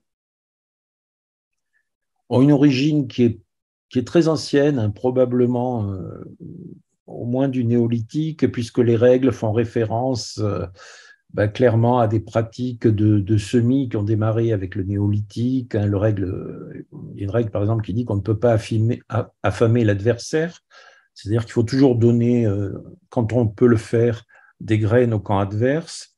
Donc, ça fait référence sans doute à ce qui devait se passer à l'époque des premières cultures. On n'avait pas intérêt à ce que le village à côté n'ait absolument rien à manger. Vous comprenez pourquoi.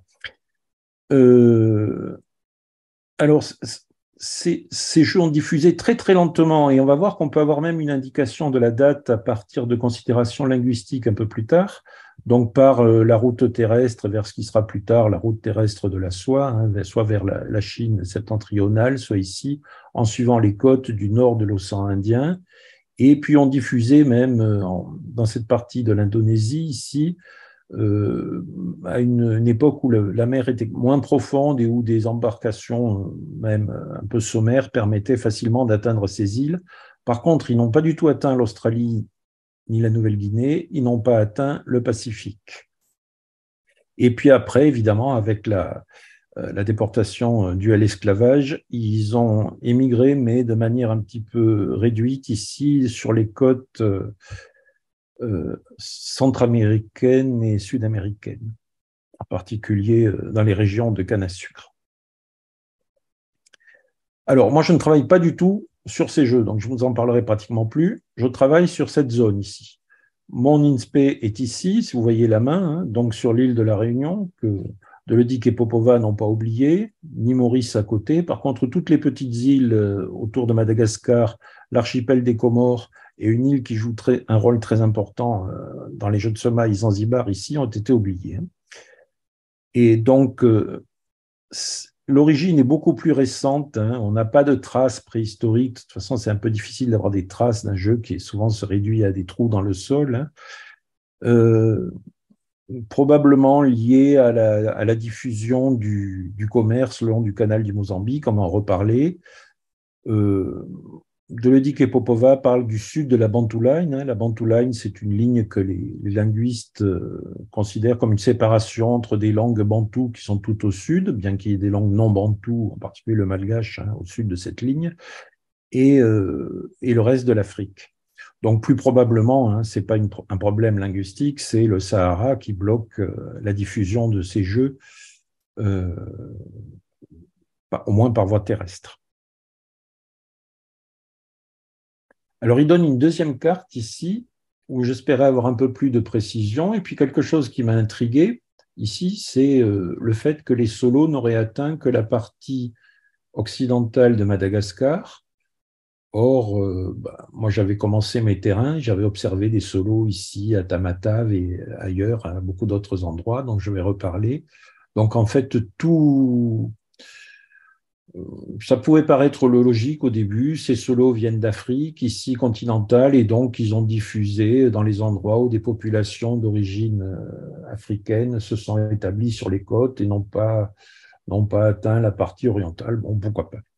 Mais bon, cette carte est fausse, hein, comme je vais le montrer un peu plus tard. Donc, pour noter les jeux, on en a déjà parlé, hein, pour la Wele.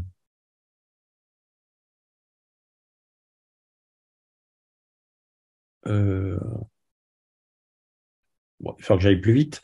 Donc, pour la Wele, je vous rappelez des façons de les nommer, hein, puisqu'avec les majuscules et les minuscules, il n'y a pas besoin de deux coordonnées, puisqu'il n'y a que deux lignes. Pour les solos, par contre, ces jeux sont peu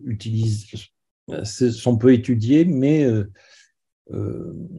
à Zanzibar, on a l'habitude de les noter comme ça. Donc, ces cases sont des greniers, hein, et les cupules sont numérotées avec un indice de ligne qui est en majuscule pour le joueur sud et en minuscule pour le joueur nord. Et puis, les colonnes sont numérotées de la gauche vers la droite pour chacun des deux joueurs, hein. Ce qui fait que la case ici, grand A4, correspond à cette case petit A4 et non pas à la cupule conjuguée qui est en face, hein, pour l'autre joueur. Pardon pour les passages en anglais, hein, c'est de la récupération d'une autre présentation que j'ai faite il y a quelques semaines. Alors, pourquoi on appelle ça des jeux de semailles? Alors, moi, j'ai proposé de les étudier en reprenant des idées qu'avait un petit peu formulées Marc Chemillet dans une étude qu'il avait faite sur la Wele, lui. Donc, je propose d'utiliser un linéa, hein, ce que j'appelle un linéa, c'est-à-dire c'est un ensemble de cupules donc, qui représentent un petit peu les points d'abscisse entière, si vous voulez, de l'axe des réels positifs, les nombres que l'on utilise au cycle 2 de l'école primaire. Donc, dans certaines cupules, il y a des graines. Donc, par exemple, ici, on va repérer évidemment les cupules avec un indice. Donc, 3102, c'est ce que j'appelle une disposition. Elle a une tête, qui est le contenu de la cupule de départ ici. Elle a une queue, qui est le contenu de la cupule de fin. Une longueur, qui est 4, hein, qui est le nombre de cupules concernées. Alors, cette disposition, elle est formée de deux configurations connexes, 3,1 d'une part et 2 d'autre part, puisque ici, il y a une cupule vide entre les deux. Donc, pourquoi on appelle ces jeux de semailles? On va le comprendre ici. Si, par exemple, je sème la cupule de tête, alors, dans un linéa, il s'agit après de l'enrouler au bon endroit sur le jeu effectif, hein. La cupule de tête, c'est toujours la cupule d'indice 0. Donc, pour semer la cupule de tête, je prends son contenu, donc je la vide, je mets ces graines dans ma main, et je vais les semer à raison d'une graine par cupule dans les suivantes. Donc, il y avait une graine ici, il y en aura 2, il n'y en avait pas, il y en aura 1, il y en avait 2, il y en aura 3. Voilà ce qu'on appelle un semis simple. Pour la Wele, on a besoin de connaître que ça. Pour les solos, c'est un peu plus compliqué, puisqu'ici, la cupule de fin n'est pas vide, avant d'avoir semé la dernière graine, et donc le semis est itéré, c'est-à-dire qu'à nouveau, ces 3 graines seront semées dans les cupules suivantes. La cupule numéro 6 étant vide, le semis s'arrêterait là. Donc on a un semis itéré assez réduit, hein, qui se compose de 2 semis simples.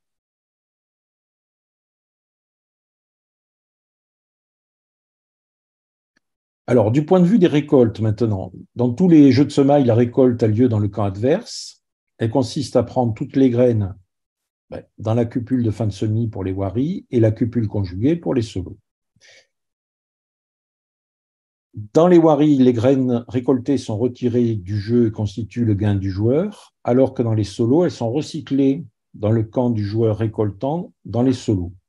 Alors, du point de vue anthropologique, c'est intéressant ça, parce qu'on voit la différence entre un jeu de semailles où il y a des récoltes et un jeu qui est aussi un jeu de semailles, mais qui est plutôt lié à l'expansion du commerce le long du canal du Mozambique et qui est lié à l'idée plutôt d'échange de marchandises plutôt qu'à des récoltes. Alors, donc vous vous rappelez de cette carte. Elle est intéressante parce que si on regarde la diffusion des langues d'origine austronésienne, on s'aperçoit que la population donc, du sud de Bornéo, de la région Manian ici, est arrivée à Madagascar à partir de 300.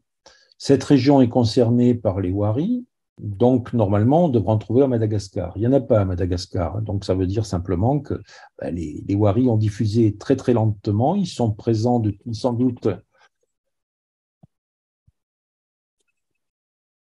le néolithique à Madagascar et ils n'étaient pas arrivés en 300, en tout cas dans le sud de Bornéo, puisqu'on ne trouve aucune trace des Waris à Madagascar.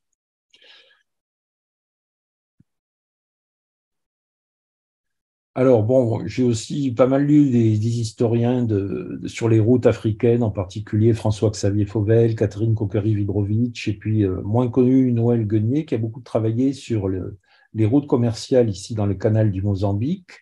Donc ces routes sont très anciennes, hein. Vous voyez par exemple dans un portulan de 1558, hein, on identifie très bien le canal du Mozambique avec des tas d'îles, et puis il y a des noms de production qui sont marqués. C'est plus visible en cette carte plus moderne établie par le CRDP de Mayotte, hein, où on voit qu'il y a de nombreux échanges, hein, entre les villes ici du canal du Mozambique à travers du commerce des boutres. Donc je passe très vite, hein. Vous pouvez lire Henri de Montfred ou regarder, taper boutres sur Internet, vous voyez ce que c'est. Donc commerce intense avec ces bateaux maniables, légers, qui sont très nombreux, hein. Si vous allez à Majinga, il y a encore une fabrique de boutres sur le port. Voilà. Alors, ce que j'ai montré moi, puis malheureusement, je crois que le temps est déjà écoulé, donc j'ai prévu 3 fois trop j'espère qu'il y aura des questions qui permettront de poursuivre, c'est qu'en fait, tous ces solos qui ont des règles très, très variées proviennent tous du plus complexe d'entre eux, de Zanzibar, et ont diffusé sur la partie continentale de la Tanzanie en perdant la règle la plus complexe. De même, ils l'ont perdu au niveau des Comores, mais sinon la règle est très proche dans tout l'archipel comorien, et en particulier à Mayotte, hein, qui est le seul département français, même européen, où on joue de manière traditionnelle un jeu de semailles. Et puis, à travers le commerce avec les régions côtières de Madagascar, ils ont diffusé, en s'affaiblissant ici aussi, jusqu'à des zones très faibles au centre de l'île. Alors, je vais vous montrer une version très, très affaiblie d'un solo.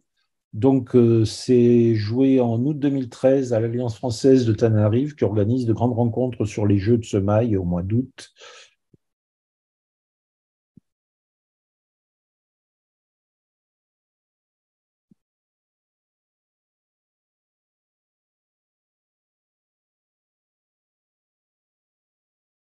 Alors, si ça va trop vite, je peux ralentir, hein. On va repartir. Donc, c'est la jeune fille qui est à droite qui va commencer à jouer. Je vais peut-être le passer en... Bon, je ferai les pauses. Donc, elle prend, vous voyez, les 2 graines qui sont dans cette cupule et elle va choisir un sens de semis et semer. Voilà. Elle est arrivée ici. La cupule n'est pas vide, donc elle prend les graines qui sont dans la cupule en face. Elle va les inclure aux 3 graines qui étaient ici et va semer le tout, puisque le semis est multiple dans les solos, dans les cupules suivantes.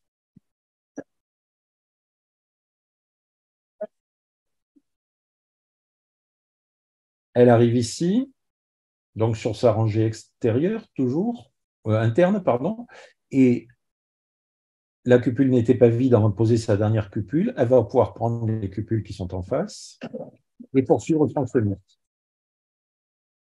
Ainsi de suite.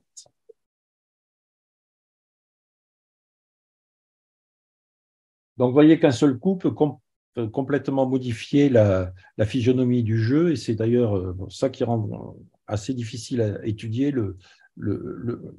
pour des joueurs experts, le fait qu'ils arrivent à anticiper ce qui se passe à la fin du jeu du tour précédent, à la fin du jeu, pardon, du joueur adverse, et qu'ils commencent leur tour sans attendre que l'autre ait fini.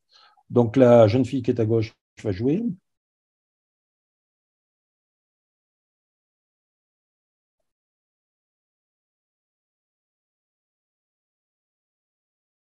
Voilà. Elle termine ici sur une cupule qui était vide avant de poser sa cupule de fin. Donc, c'est terminé. Et alors, je vais vous montrer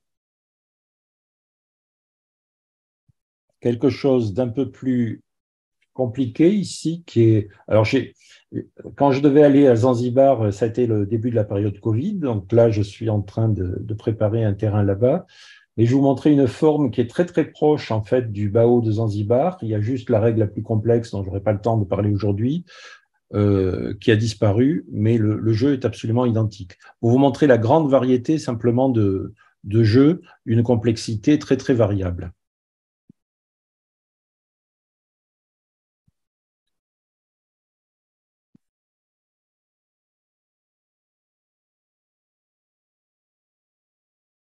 Donc, nous sommes à Majinga, donc très proche, vous voyez, de l'archipel comorien.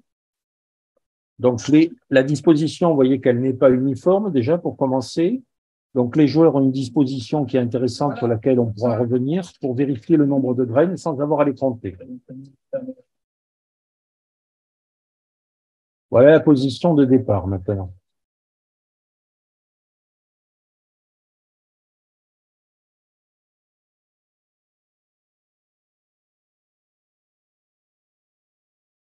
Alors, lorsque j'ai filmé ce jeu en 2014, je ne connaissais pas la règle encore du bao de Zanzibar ou du Mra des Comores. Et donc, je vous avoue que j'ai filmé toute l'après-midi sans comprendre absolument quelle était la règle de ce jeu, où chaque fois que j'avais une hypothèse sur une règle, elle était infirmée par ce que faisaient les joueurs. Donc, après, j'ai pu comprendre, en travaillant un petit peu, que des coups apparemment illégaux, en fait, produisent la même disposition finale que si le coup avait respecté les règles. Ils sont un peu compliqués, donc j'ai pas trop la possibilité de parler en une demi-heure, mais qui se trouvent dans l'article Fishpong.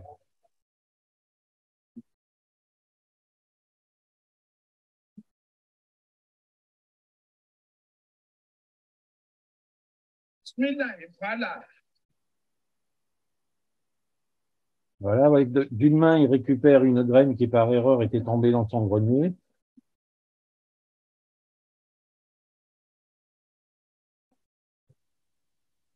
On va aller un peu plus loin.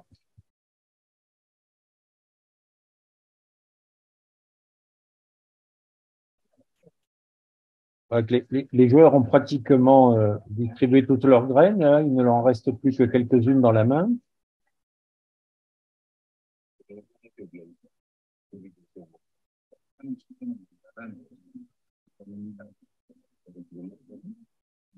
Bon, je suis obligé de couper là parce que le temps passe.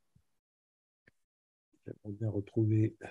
Effectivement, un luxe, si on pouvait laisser un petit temps pour les questions, voilà. ce Oui, serait intéressant. dans la demi-heure prévue et je crois que c'est bon là. Merci beaucoup en tout cas. Merci, merci infiniment. Est-ce que tu peux couper le partage d'écran, s'il te plaît, Oui, Luc, bien sûr. pour qu'on puisse voir l'ensemble des personnes? Merci, merci. Donc, deux personnes ont dû quitter donc la sphère. En tout cas, merci beaucoup, hein, aux deux intervenants. Je vais faire simplement, je vais prendre le rôle du bâton de parole, hein. C'est-à-dire que je vous avais invité à poser vos questions dans le chat pour que les collègues puissent éventuellement réfléchir un peu en amont aux réponses à apporter. N'hésitez pas à les ajouter. Donc, il me semble que dans un premier temps, la première question avait été posée par Séverine, puis ensuite Michel, puis Nour et enfin Isabelle. Donc, Séverine, nous t'écoutons. Oui, oui. Alors, merci beaucoup pour ces deux présentations vraiment passionnantes sur un sujet bon, que je ne maîtrise pas forcément. Mais donc, j'avais un certain nombre de questions de manière un peu plus large, donc sur les dessins sur le sable et les jeux de ficelle. Et je m'interrogeais sur, voilà, j'ai plusieurs interrogations du coup, on va dire en gros sur qui apprend à qui ces différentes manières d'expression. Et alors, je vais un peu plus loin, j'ai eu la chance d'aller au Vanuatu, et notamment au centre culturel à Port-Vila, d'assister à, alors après, je n'ai pas toutes les informations, mais bon, à un dessin sur le sable et qui était présenté comme une manière de retranscrire une histoire. C'est-à-dire que la personne commentait en même temps qu'elle faisait ce dessin sur le sable. Et donc, ma question, elle est liée, c'est-à-dire, vous avez parlé de l'igname, enfin de toutes ces points de référence socio-culturels importants, en tout cas en Océanie. Donc, qui apprend à qui? Quel est l'objet finalement de la transmission? Est-ce qu'il est oral et ou par rapport à des savoirs et ou à d'autres facteurs? Et puis donc, bon, comme à titre personnel, je m'intéresse beaucoup aux questions autour des différences filles-garçons. Je rebondissais sur la dernière remarque que vous avez faite par rapport aux nattes dans les îles Pentecôte. Est-ce qu'il y a une forme de savoir qui, par exemple, serait privilégié pour les femmes avec les nattes versus le sable avec les garçons, et les hommes, etc. Voilà. Beaucoup de questions un peu en vrac. Je peux commencer par la dernière. En fait, ces activités sont profondément marquées par le genre, hein, elles sont très genrées, euh, mais tout le monde sait un peu. Donc, pour les nattes, bon, en revanche, à Pentecôte, c'est vraiment un savoir féminin qui permet aux hommes d'acquérir du pouvoir, puisque ça donne de la richesse. Et donc, les petites mains des femmes travaillent toute la nuit pour créer des nattes. Et donc, et on a besoin des nattes pour tous les grands moments rituels de l'existence, et notamment pour les passages de grade. Donc et pour le coup, c'est vraiment un savoir féminin. D'ailleurs, j'ai eu beaucoup de difficultés j'étais au Vanuatu en 2018-2019 et j'ai mis 6 mois avant d'être autorisé à pouvoir prendre les fils de pandanus et commencer à apprendre à tresser. Parce que c'était considéré vraiment, on me considérait comme bon, déjà outsider, c'est sûr, mais comme non légitime, voire même ça peut être dangereux, c'est-à-dire qu'il y a des efficacités, enfin, comme il peut y avoir, comme pour les dessins sur le sable, on peut reconnaître une sorte d'efficacité rituelle négative au fait de faire des nattes alors qu'on est un garçon. Pour les dessins sur le sable, c'est davantage un savoir masculin, mais comme vous l'avez pu le voir sur les diapos, il y a des femmes qui savent faire des dessins et qui savent les commenter. Et les jeux de ficelle sont davantage considérés comme des savoirs féminins. Au Vanuatu, en tout cas dans les sociétés que je connais, mais il y en a 120, donc évidemment je n'ai pas été dans toutes et ça peut varier d'une société à l'autre. Ça varie beaucoup d'une société à l'autre sur la planète. Les jeux de ficelle, alors autant les dessins sur le sable, c'est une activité qui est assez localisée. On a des activités très équivalentes, par exemple les kolam, Dans le Tamil Nadu, c'est une activité qui est assez proche. Les Sonans, chez les Chokwe, qui avaient étudié Gerdès, c'est une activité assez proche, même si les règles sont pas exactement les mêmes. Alors que mais finalement, on a peu d'exemples. Il y a aussi quelques dessins sur le sable en Papouasie-Nouvelle-Guinée, dans les Tonga, mais en tout cas, en comparaison au phénomène jeu de ficelle, ça n'a rien de comparable. Les jeux de ficelle se retrouvent à peu près dans toutes les sociétés de tradition orale, en tout cas, oui, qui étaient de tradition orale et dans lesquelles persiste une certaine transmission du savoir par l'oralité. Mais donc ces jeux de ficelle, alors en revanche, on a peu de traces des jeux de ficelle en Europe. Dans les jeux au Moyen Âge, on décrit le bilboquet, mais les jeux de ficelle, on les décrit pas. Donc on peut se dire que ce sont des choses qui ont été amenées par les grands navigateurs au XIVe siècle. C'est assez probable. Donc c'est vraiment beaucoup de sociétés de tradition orale se sont servies de ces jeux et ça me permet de passer à votre première question. En fait, la personne que vous avez rencontrée s'appelle Edgar et fait des démonstrations de dessin sur le sable au centre culturel pour les touristes qui viennent visiter le centre culturel, hein, le musée en tout cas. Il fait ça très bien, c'est un expert, c'est quelqu'un avec qui on a beaucoup travaillé. Mais c'est quelqu'un qui a déjà, d'une certaine façon, là, il vient du Nord-Pentecôte. Donc souvent, il dessine des dessins qui viennent du Nord-Pentecôte, mais il a beaucoup étudié, donc il fait des mix, il fait des compositions personnelles autour de ses dessins, ce qui est très bien. Et donc, il a même été étudié dans les écrits de certains anthropologues, puisque ces choses-là ont été pour partie perdues à un moment donné. Et depuis que ça a été, c'est un patrimoine, ça fait partie du patrimoine immatériel mondial de l'humanité maintenant, les dessins sur le sable. Et donc, il y a eu des festivals organisés dans les années 2000 pour essayer de revitaliser cette technique. Donc, oui, il y a un certain nombre d'histoires qui peuvent être attachées au dessin sur le sable. Edgar, souvent, les raconte en même temps qu'il fait le dessin. C'est, à ma connaissance, pas une pratique courante de nos jours. En revanche, les gens de ces sociétés savent très bien à quoi renvoie chacun des dessins et connaissent très bien l'histoire qui est attachée. Enfin, très bien, un certain nombre en tout cas. Voilà, donc oui, que ça soit les dessins sur le sable ou les jeux de ficelle, avec un côté plus rituel et peut-être plus d'interdits, plus de tabous du côté des dessins sur le sable. Les jeux de ficelle sont considérés comme plus ludiques, mais les dessins sur le sable plus comme quelque chose de sérieux. Et ça, pour le coup, les jeux de ficelle aussi ludiques ou activités ludiques ou pas, ça varie beaucoup d'une société à l'autre. Ça peut être utilisé dans des pratiques chamaniques, par exemple, chez les Inuits. Mais donc voilà, en tout cas, ça peut vraiment être analysé comme des supports de mémoire et l'anthropologie de la mémoire s'intéresse beaucoup à ça. Et voilà, on utilisait dans ces sociétés orales ces artefacts pour ancrer à la fois des raisonnements mathématiques, de mon point de vue, mais aussi des histoires et des mythes importants pour ces sociétés. Très bien. Allons du côté de Nouméa. Il me semble que Michel avait une question à poser. Oui, bonjour. Effectivement, moi je suis formateur en mathématiques donc, pardon, à l'INSPE de Nouméa depuis un an. Et je m'intéresse effectivement aux jeux de ficelle.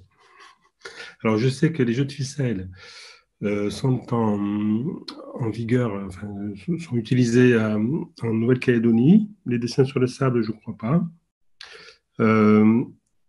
Et je voulais savoir, ma question posait la question de savoir si il existait déjà un catalogue raisonné de ces jeux de ficelle ou des principales figures ou des figures les plus simples avec des procédures décrites, parce que je suis à la recherche de ce type d'informations. Et je cherche en Nouvelle-Calédonie d'ailleurs des gens qui... Là, j'ai posé la question à mes étudiants, par exemple, pour savoir si ils jouent à ces jeux et s'ils peuvent m'en apprendre, en fait. Voilà. Donc, Excellent. est-ce que ce catalogue existe? Alors, on ne vous voit pas, et ça serait bien que je puisse mettre ça m'intéresse d'avoir vos... Alors, désolé, parce qu'en fait, j'ai un problème de caméra sur mon ordinateur. En tout cas, ça serait avec plaisir et on pourra rediscuter de cela plus longuement si vous le souhaitez. Mais pour répondre brièvement à votre question, oui, il existe des publications. Nous venons de publier un article avec une linguiste qui s'appelle Agnès Henry dans le journal de la Société des océanistes sur les époux Rivière. Et en fait, c'était Françoise Ozanne-Rivière qui avait collecté des dessins sur le sable dans les années 70. Et donc, il y a des corpus qui sont encore à explorer. D'ailleurs, on en a publié un certain nombre dans cet article. Et il y a eu un certain nombre de publications assez anciennes pour le coup. On a organisé avec quelqu'un que vous connaissez probablement, vous l'avez croisé probablement, c'est Alban da Silva, qui pour le coup a quitté la Nouvelle-Calédonie, mais qui était dans votre université et dans votre département, puisqu'il a aussi organisé les formations pendant des années en mathématiques. Et donc, je suis un de ses successeurs. Voilà, vous êtes son successeur. Donc, on avait organisé en 2019 un workshop à l'INSPE, justement, et on avait fait un workshop avec des enseignants, et notamment sur le jeu de ficelle, et j'avais organisé ça avec Fabrice Walassi, qui est linguiste. Wachali. Wachali. Voilà. Wachali, voilà. Et avec qui, donc lui aussi a des informations là-dessus parce qu'il avait lui-même collecté auprès de ses aînés.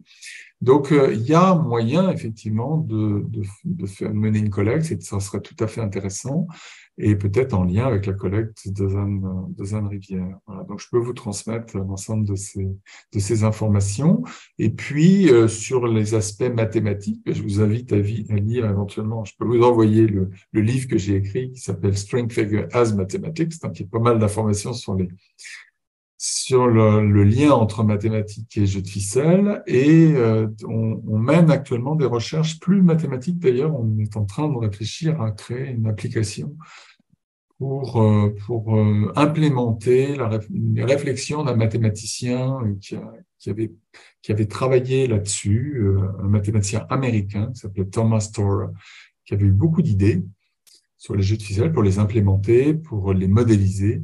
Et donc, on est en train de travailler avec un groupe international là sur l'implémentation de ces idées via le logiciel Julia, pas le langage Julia. D'accord, parfait, merci beaucoup. Et alors, le bouquin m'intéresse. Oui, bien sûr. Je peux aussi le faire commander par la BU. Je vous enverrai le PDF, il n'y a pas de problème. Si vous m'écrivez, je vous enverrai le PDF. Parfait, merci. Très bien, merci. Donc, il y avait nous également. J'étais il y a 15 jours à la Corfem, là, au colloque de la Corfem à Nantes, où j'ai assisté à une présentation sur alors c'était plutôt les jeux de semaille, mais j'ai retrouvé une collègue de Lyon, et avec cette collègue de Lyon, effectivement, on a lancé l'idée d'un projet d'échange avec des élèves de Lyon et des élèves d'ici sur ces jeux de ficelle. Magnifique. Très bien. Donc, je vous enverrai tout un tas d'informations. Et puis, on peut communiquer. Voilà. Parfait, merci beaucoup. Il y avait donc Nour, Isabelle et Christophe qui souhaitaient poser des questions, mais allons d'abord à Mayotte.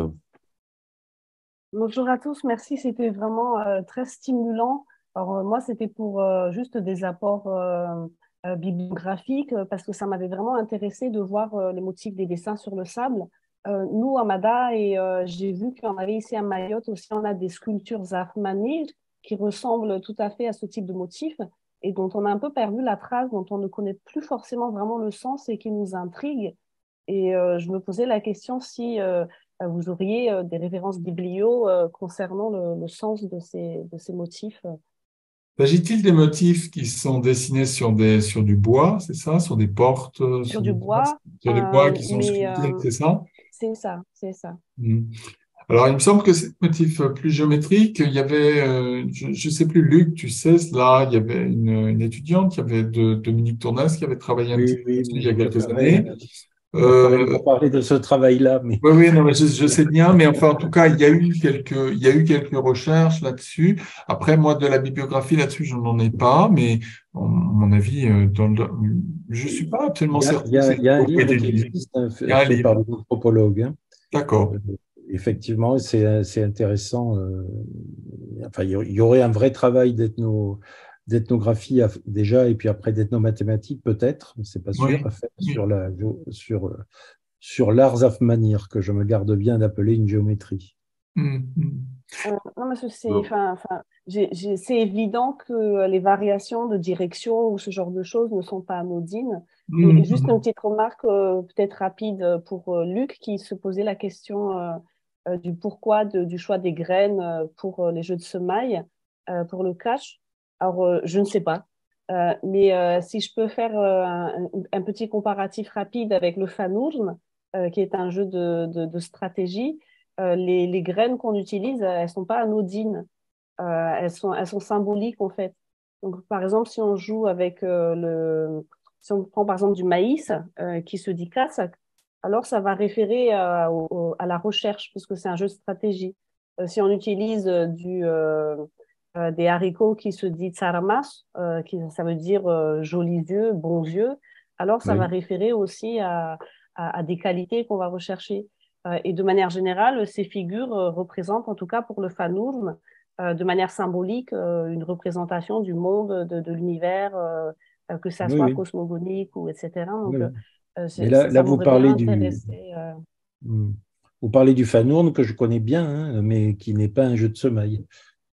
Qui n'est pas un jeu de sommeil. Mais je me posais la question si le choix de ces graines était aussi symbolique. Je faisais juste un parallèle. Ah non, non, non, vous avez Merci vu, en tout cas. les enfants des rues jouent avec des cailloux parce qu'ils ont des cailloux sous la main. À Tamatave, on ne joue qu'en période de litchi, puisque c'est une période de relative abondance, en tout cas pour la période où les litchis sont vendus au port et partent en Europe ou ailleurs. Il est là, les gens jouent à des jeux de semailles avec des noyaux de litchi, quoi. On joue avec ce qu'on a sous la main et ça n'a pas beaucoup d'importance puisqu'il n'y a pas besoin, comme au Fanourne, d'avoir deux graines d'aspect différents. Mais je sais pas en fait. Enfin, j'imagine que oui pour le jeu de sommeil, mais pour le Fanourne, par exemple, on ne prend pas uniquement ce qu'on a sous la main parce que techniquement, en fait, par exemple, on Non, n'a non, pas le je droit dis le d'utiliser contraire. les. Je dis le contraire. Je dis D'accord. que je parle des jeux de sommeil où on prend ce qu'on a sous la main. Ah, d'accord. D'accord. Parce qu'on n'a pas le droit, par exemple, de prendre des trucs ronds parce que ça signifie la Oui, oui. fermeture. Et Oui, entendu, puis merci surtout, beaucoup. C'était très. quand c'est rond, ça roule hors du jeu pour le Fanourne, ça n'est pas très pratique. Il y a aussi une raison physique. Alors passons peut-être, puisqu'il Merci y a beaucoup. plusieurs personnes qui souhaitent prendre la parole. Donc d'abord, il y avait Isabelle, ensuite Christophe, et je vois que Jean-Jacques a également levé la main. Isabelle. Oui, très rapidement, c'est parce que j'ai tout de suite reconnu des choses que j'avais vues à l'île de Pâques, mais aussi en Polynésie, et c'était surtout, je dirais, dans des présentations soit destinées aux plus jeunes sur le mode ludique, récréatif, ou des représentations d'initiation culturelle. On retrouve ça avec des petites chansons aussi, des comptines, des appariements, par exemple, dans un certain nombre de structures un petit peu d'immersion ou je dirais de classe scolaire, enfin en dehors justement du temps scolaire pendant les vacances, avec la Maison de la Culture ou différentes associations. À l'île de Pâques, je l'avais vu là peut-être un peu plus sérieux, mais bon, sans doute à destination essentiellement des touristes, hein, comme une démonstration d'un des savoir-faire qui aurait réussi à passer tous les problèmes de la transmission qui sont liés à un certain nombre d'éléments culturels de l'île de Pâques. Et donc, je voulais savoir si, au-delà des travaux d'ethnologues, hein, parce que j'ai aussi retrouvé, enfin, il y a même un ouvrage qui a été édité sur ce qu'on appelle failles, donc en Polynésie, et Kai à l'île de Pâques. En Polynésie, il y a eu un ouvrage qui a été publié, mais sur le plan culturel et pas spécialement mathématique, Comment dire, je m'interrogeais sur l'existence au-delà de répertoire, même sur Internet. Hein. Il y a une association internationale de jeux de ficelle, visiblement, et apparemment, il existerait un article et des études et tout un répertoire, d'ailleurs, qui est lié à l'île de Rapa dans les Australes. Donc, au-delà, je dirais, de l'intérêt ethnographique, est-ce qu'il y a vraiment un travail sur la transposition didactique dans des activités un peu plus sérieuses et scolaires? Ou est-ce que ça reste finalement lié à l'oralité en dehors de l'école? C'est une question épineuse que vous posez là, mais je veux bien essayer d'y répondre. Mais en tout cas, pour repartir de ce que vous disiez au départ, effectivement, les jeux de ficelle ont été documentés sur l'île de Pâques. On a des articles, mais plutôt provenant d'anthropologie. Ils sont pratiqués en Polynésie. L'étaient de moins en moins. Il y a eu un revival culturel ces dernières années. J'étais allé faire du terrain dans les Marquises en 2006. Et là, pour le coup, on voyait vraiment qu'il y avait un oubli, que c'était même très sensible. C'est-à-dire que les vieilles personnes transmettaient ça avec beaucoup, beaucoup, beaucoup d'émotion. Parce qu'on leur avait interdit de jouer à ces jeux. Ces jeux ont changé de nom, ne portaient plus les noms vernaculaires, mais étaient appelés 3 carrés, 4 carrés, etc. Et donc, il y avait vraiment des moments très... Et puis, un phénomène d'oubli qui était quand même assez évident. Les jeunes connaissaient 3-4 jeux de ficelle, etc. Mais voilà. Il y a eu un processus, il y a eu tous ces festivals se sont mis en place, notamment dans les Marquises, avec l'Académie marquisienne, etc. Et donc, dans les Marquises, ça s'appelle Wehe, et c'est vraiment des jeux qui sont de nouveau, me semble-t-il, pratiqués. Alors, ça fait très longtemps que je suis pas allé en Polynésie. J'ai l'intention j'avais été invité, on en avait parlé avec Jacques Vernodon il n'y a pas très longtemps, de faire une restitution de ce que j'avais pu collecter il y a une vingtaine d'années. Mais en tout cas, voilà. Mais alors, est-ce que pour les ouvrages, donc j'en ai un petit peu parlé. Je serais intéressé par de quel ouvrage vous parliez, parce que j'en connais un, mais qui avait été publié par des associations culturel il y a une quinzaine d'années, et puis il y avait même eu des vidéos, enfin il y a eu pas mal de choses, mais il y a ce que je connais commence à dater. Et il y a encore une fois des publications anciennes. Il y avait Handy qui avait fait une collecte des jeux de ficelle polynésiens. L'ISFA, si vous allez, l'International String Figure Association, c'est une association très sérieuse pour le coup, avec son président qui s'appelle Mark Chanman, qui est un érudit des jeux de ficelle, et cette association regroupe effectivement beaucoup de personnalités scientifiques ou amateurs, mais amateurs éclairés, et ils ont un bulletin qui a remplacé finalement toutes ces publications qui avaient lieu dans les journaux d'anthropologie, maintenant on n'en trouve plus, mais qui permettent de publier des relevés de jeux de ficelle, et donc vous trouverez des relevés de jeux de ficelle polynésiens dans cette revue. Et sinon, donc pour revenir à la question de la transposition didactique, alors ça, pour le coup, en Polynésie, je ne sais pas trop. C'est des questions auxquelles on réfléchit d'ailleurs avec Jean-Jacques qui est ici présent. On a eu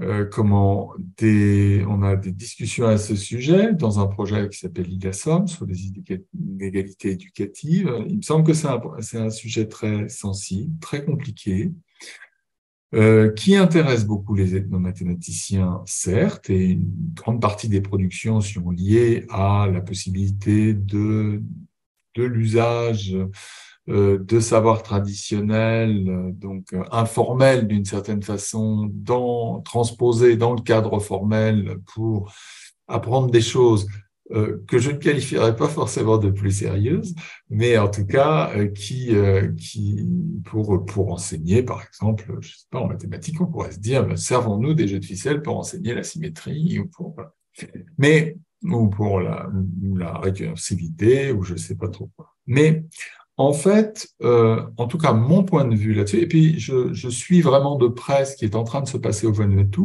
Il y a en ce moment notamment une thèse en cours qui est réalisée par Pierre Metzan, un Vanuatais, et qui fait une thèse dirigée par Catherine Ries à l'Université de Nouvelle-Calédonie sur l'idée que pratiquer des dessins sur le sable de façon régulière dans la classe pourrait, d'une certaine façon, être un levier pour accroître les compétences ou la motivation ou l'intérêt des élèves pour les mathématiques, sans pour autant faire des transpositions didactiques. Ça serait d'ailleurs, moi c'est un peu même si je reste observateur, c'est plutôt mon point de vue. Je trouve que ces activités, et c'est ce que montrent les mathématiques, relèvent des mathématiques d'une certaine façon. Ce que sont les mathématiques, on ne sait pas trop. Donc, ce qu'on perçoit dans ces activités, c'est des procédures, c'est des opérations, c'est des transformations, c'est de la mémorisation de procédures, etc., de l'algorithmique. Et donc, à partir du moment où on pratique cela, eh bien, sur le plan cognitif, il est évident qu'on acquiert des compétences et que ces compétences, finalement, vont se transposer, de mon point de vue, mais certains ne partagent pas du tout mon point de vue, mais vont se transposer, finalement, de façon naturelle. Et ce qu'on a pu observer au Vanuatu dans le cadre d'expérimentation, c'est que les élèves font eux-mêmes les analogies. Les élèves disent « Ah oui, tiens, un jeu de ficelle, finalement, c'est pas si loin que ça d'un calcul algébrique. Je me trompe à un endroit, et à la fin, c'est faux. Je suis obligé de suivre des règles, étape par étape. Si je me trompe à un endroit, ça marchera pas, etc. » Donc, ils font eux-mêmes des analogies. Et il me semble qu'on pourrait en rester au niveau des analogies, mais encore une fois, tu n'es pas d'accord, ça fait débat. Et voilà. Et en plus, on a peu d'études, et on travaille là-dessus avec Jean-Jacques en ce moment, enfin, en tout cas, on a engagé une réflexion là-dessus. On a peu d'études qui montrent que ce qu'essaye de montrer le Vanuatu en ce moment, c'est-à-dire que ça peut servir de levier, ça marche. C'est-à-dire que de toute façon, ça a un intérêt pour l'identité culturelle, certainement pour la motivation, pour ça. Mais bon, après, est-ce que pratiquer des jeux de ficelle à raison de 2 heures par semaine pendant 4 ans dans sa scolarité, est-ce que ça a des chances d'augmenter les compétences académiques des élèves en mathématiques? Ça, pour le coup, on n'en sait rien. Il y a des gens quand même qui ont des idées, notamment un mathématicien qui s'appelait Jerry Lipka, qui a travaillé à l'université de Fairbanks, chez les UPenn, et qui a mené une étude sur 40 ans qui est assez convaincante. Voilà, en faisant avec des programmes culturellement situés, et c'est assez convaincant. Voilà. Merci beaucoup. Merci Je beaucoup. pense qu'il y avait une question également sur les curricula qui concernait Christophe à la Réunion. Oui, merci, merci Eric. Du coup, ma question était un peu dans le prolongement, effectivement, au-delà de la transposition didactique. Je faisais référence aussi au séminaire qu'Eric donnait à La Réunion. Est-ce qu'il y a inscription de ces pratiques-là maintenant dans un certain nombre de curricula, et je pense en particulier au Vanuatu, et est-ce qu'il y a un projet pour Mayotte ou pour Mada d'inscrire aussi les jeux qui ont été cités dans des curricula à l'école élémentaire? Merci. Mais en tout cas, peut-être Luc, vas-y, puisque il y a aussi Madagascar, donc j'ai beaucoup parlé. Vas-y, Luc. Mais en fait, à Madagascar, c'est un peu compliqué parce que le ministère malgache ne considère pas ces jeux comme quelque chose de très sérieux, quoi. L'enseignement est encore très traditionnel, fonctionne beaucoup avec des livres de mathématiques français d'il y a 30, 40 ans. Et souvent, moi-même, quand j'ai tourné des vidéos, j'ai fait plusieurs dizaines de terrains, enfin de terrains à des endroits différents. Les gens me disent, mais pourquoi tu viens filmer des choses pas intéressantes, quoi? C'est considéré comme il y a encore une vision très, très scolaire du savoir qui doit être enseigné à l'école, qui doit être dans un livre, qui doit reposer sur des choses, entre guillemets, sérieuses. Il y aurait un vrai travail à faire, oui. Malheureusement, bon, celui que j'ai mené avec la EFE a été interrompu et bon, les enseignants le continuent, hein. D'ailleurs, j'ai beaucoup d'indications sur des terrains grâce à eux. Voilà. Et puis à Mayotte, je pense que Jean-Jacques peut en parler puisqu'il m'a souvent envoyé des mémoires très intéressantes d'étudiants à lui qui travaillent sur le sujet. Et c'est sûr qu'il y aurait quelque chose à faire à Mayotte, oui, même si le jeu qui est pratiqué à Mayotte est très complexe et le rend difficile pour de très jeunes élèves. En tout Merci. cas, il y a une progression que j'avais Merci. présentée d'ailleurs la première fois que je suis allé à Mayotte, je crois, il y a 10 ans, une dizaine d'années, il y a une progression possible, hein, pour aller vers ces jeux qui peuvent être, d'après moi, travaillés, mais pas avant le cycle 3. Mais enfin, Jean-Jacques a sûrement plus d'informations que moi sur Mayotte pour l'instant. Jean-Jacques, justement, tu souhaitais poser une question? Oui, mais en fait, je ne sais pas trop dans quoi répondre. J'essaie d'être bref et je commenterai davantage si on me pose des questions. Pour répondre à Nour, déjà, les sculptures sur porte et volets, c'est un sujet qui m'intéresse depuis 5-6 ans. Il semblerait qu'il y ait des spécificités comoriennes dans cet art-là, puisqu'il n'est pas. Quand on rencontre les sculpteurs, qu'ils soient juste artisans et parfois artistes, ils se réclament de deux sources d'inspiration. L'inspiration malgache, bien sûr, avec ce qui se fait chez les Afimandiri, mais plus généralement à Majinga, on trouve beaucoup aussi de sculptures sur meubles, sur portes et sur volets. Mais ils se réclament aussi d'inspiration chirazienne, voire au-delà africaine, avec tout ce côté de géométrisation dans leur sculpture, puisque la spécificité que moi je décèle en tout cas à Mayotte et dans les Comores, c'est l'extrême géométrisation de ces sculptures. Alors que du côté de Madagascar, on va quand même trouver des formes figurées, par exemple florales, et que du côté de Zanzibar ou de l'Afrique de l'Est, on trouve aussi des formes symboliques qui évoquent le rang ou le statut social des propriétaires. Voilà, donc souvent ces portes montrent un petit peu, en tout cas en Afrique de l'Est, la profession de leurs propriétaires et leur richesse. Et à Mayotte aussi un petit peu, ce sont des portes ou des volets qui sont vendus très cher. Voilà, donc ça c'était sur les portes. Sur la question numéro 2, qui était celle du didactique et de l'ethnomathématique et du transfert, de la transposition de pratiques, de savoirs, de connaissances dans les classes. Moi, je suis plutôt dans le prolongement de Guerdès et donc je suis beaucoup plus ouvert à cette transposition didactique-là que ne l'est Eric. C'est donc un sujet de discussion constant. Et effectivement, donc, mes étudiants ont testé plusieurs pratiques, plusieurs éléments du patrimoine mathématique de Mayotte dans leur classe, en particulier les jeux de semailles. Donc, ces jeux de semailles, bien évidemment, comme le dit Luc, arriver au Mrawatso de Mayotte ou des jeux de semailles encore plus compliqués que cela, c'est très difficile dans le cycle 1 et 2. Et donc, mes étudiants souvent proposent des adaptations et des adaptations progressives. Et l'objectif, c'est pas forcément d'arriver à jouer au jeu. Ça, c'est un objectif social, un objectif scolaire, purement scolaire. Il est d'arriver à des compétences scolaires. Voilà. Et donc, c'est pour ça en tant que didacticien des mathématiques, moi, je pense qu'il est très intéressant de regarder l'exploitation possible de ces pratiques traditionnelles dans les classes, en définissant clairement quelles compétences elles peuvent mettre en œuvre, pas forcément de façon très formelle, mais ça peut rester dans l'informel, mais que l'enseignant au moins soit éclairé sur ce qu'il peut susciter comme compétence chez ses élèves quand il fait ce genre de choses dans les classes. Voilà, en tout cas, c'est en débat, tout ça.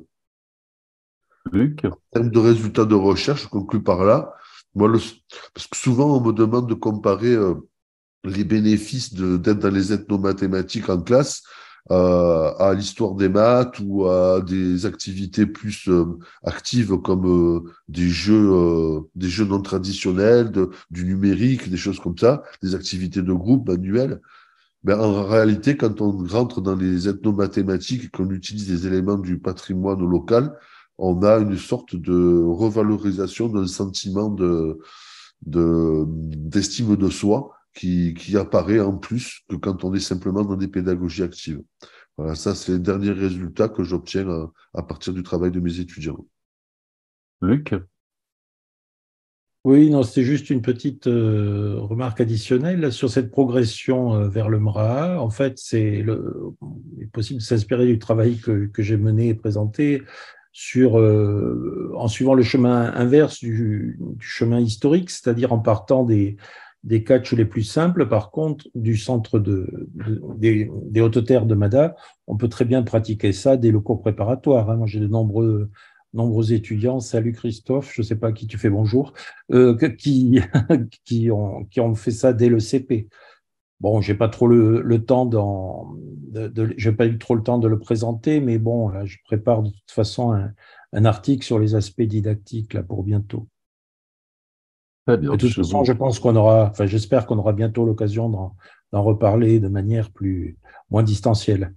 Très bien, très bien. Écoutez, ça fait 2 heures que nous sommes sur ce téléséminaire. Je pense que nous avons fait le tour. Il n'y a plus de questions indiquées dans le chat. Donc, je souhaite quand même laisser un peu la parole aux autres membres de RICLAS. Est-ce que, Séverine, tu as quelque chose à apporter? Alors moi, à titre personnel, non, j'ai trouvé que c'était très intéressant et on voit bien comment les choses par différents territoires, par rapport aux interventions des uns et des autres, prend sens. Et donc, c'est quand même l'idée à la base de ce réseau, c'est de pouvoir que les gens se rencontrent, échangent, et puis c'est très stimulant, je pense, en termes de réflexion, même quand il ne s'agit pas de notre champ. Je suis désolée, j'ai les cloches qui sonnent là. Ça doit... Pardon. J'espère que oui. En tout cas, juste la même réflexion. Effectivement, en vous écoutant sur l'aspect descriptif, merci d'avoir pris le temps, effectivement, de bien décrire l'ensemble des activités que vous avez pu observer, parce que nous sommes quelque peu néophytes. Sur l'analyse, je pense avoir compris en grande majorité les enjeux qu'il y avait derrière. Concernant cette fois-ci l'interprétation, je pense qu'effectivement, la mise en lien, en quelque sorte, des analyses et des études qui ont été faites sur les différents territoires fait sens, mais j'espère que le réseau que nous portons peut éventuellement permettre et faciliter cette tâche.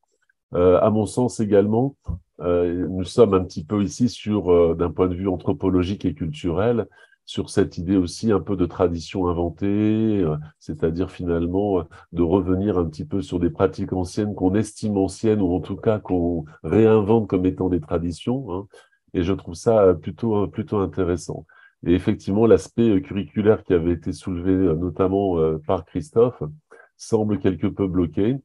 Et je me pose également la question peut-être des financements internationaux, justement par rapport à ça, comment mettre en œuvre sans financement finalement ad hoc des curricula qui prennent en compte en quelque sorte ces pratiques, on va dire, dites traditionnelles. Rodica, est-ce que tu veux bien nous donner le dernier mot peut-être? Ah, quel honneur, le dernier mot. Je remercie aux collègues pour ces présentations qui m'intéressent particulièrement parce que je travaille sur l'enseignement informel. Et donc, ça serait intéressant, donc, dans un prolongement, en tout cas, moi, je suis intéressée dans un prolongement, d'étudier la place des concepts spontanés et des concepts scientifiques et le passage qu'on pourrait faire et le lien entre l'enseignement informel et l'enseignement formel ensuite. Parce que pour beaucoup d'activités de ce type, les parents interviennent et c'est particulièrement le champ qui m'intéresse. Donc, des projets à l'horizon, des idées des projets à l'horizon, ça ne manque pas suite à ces présentations. Très bien. Chers collègues, je vous remercie.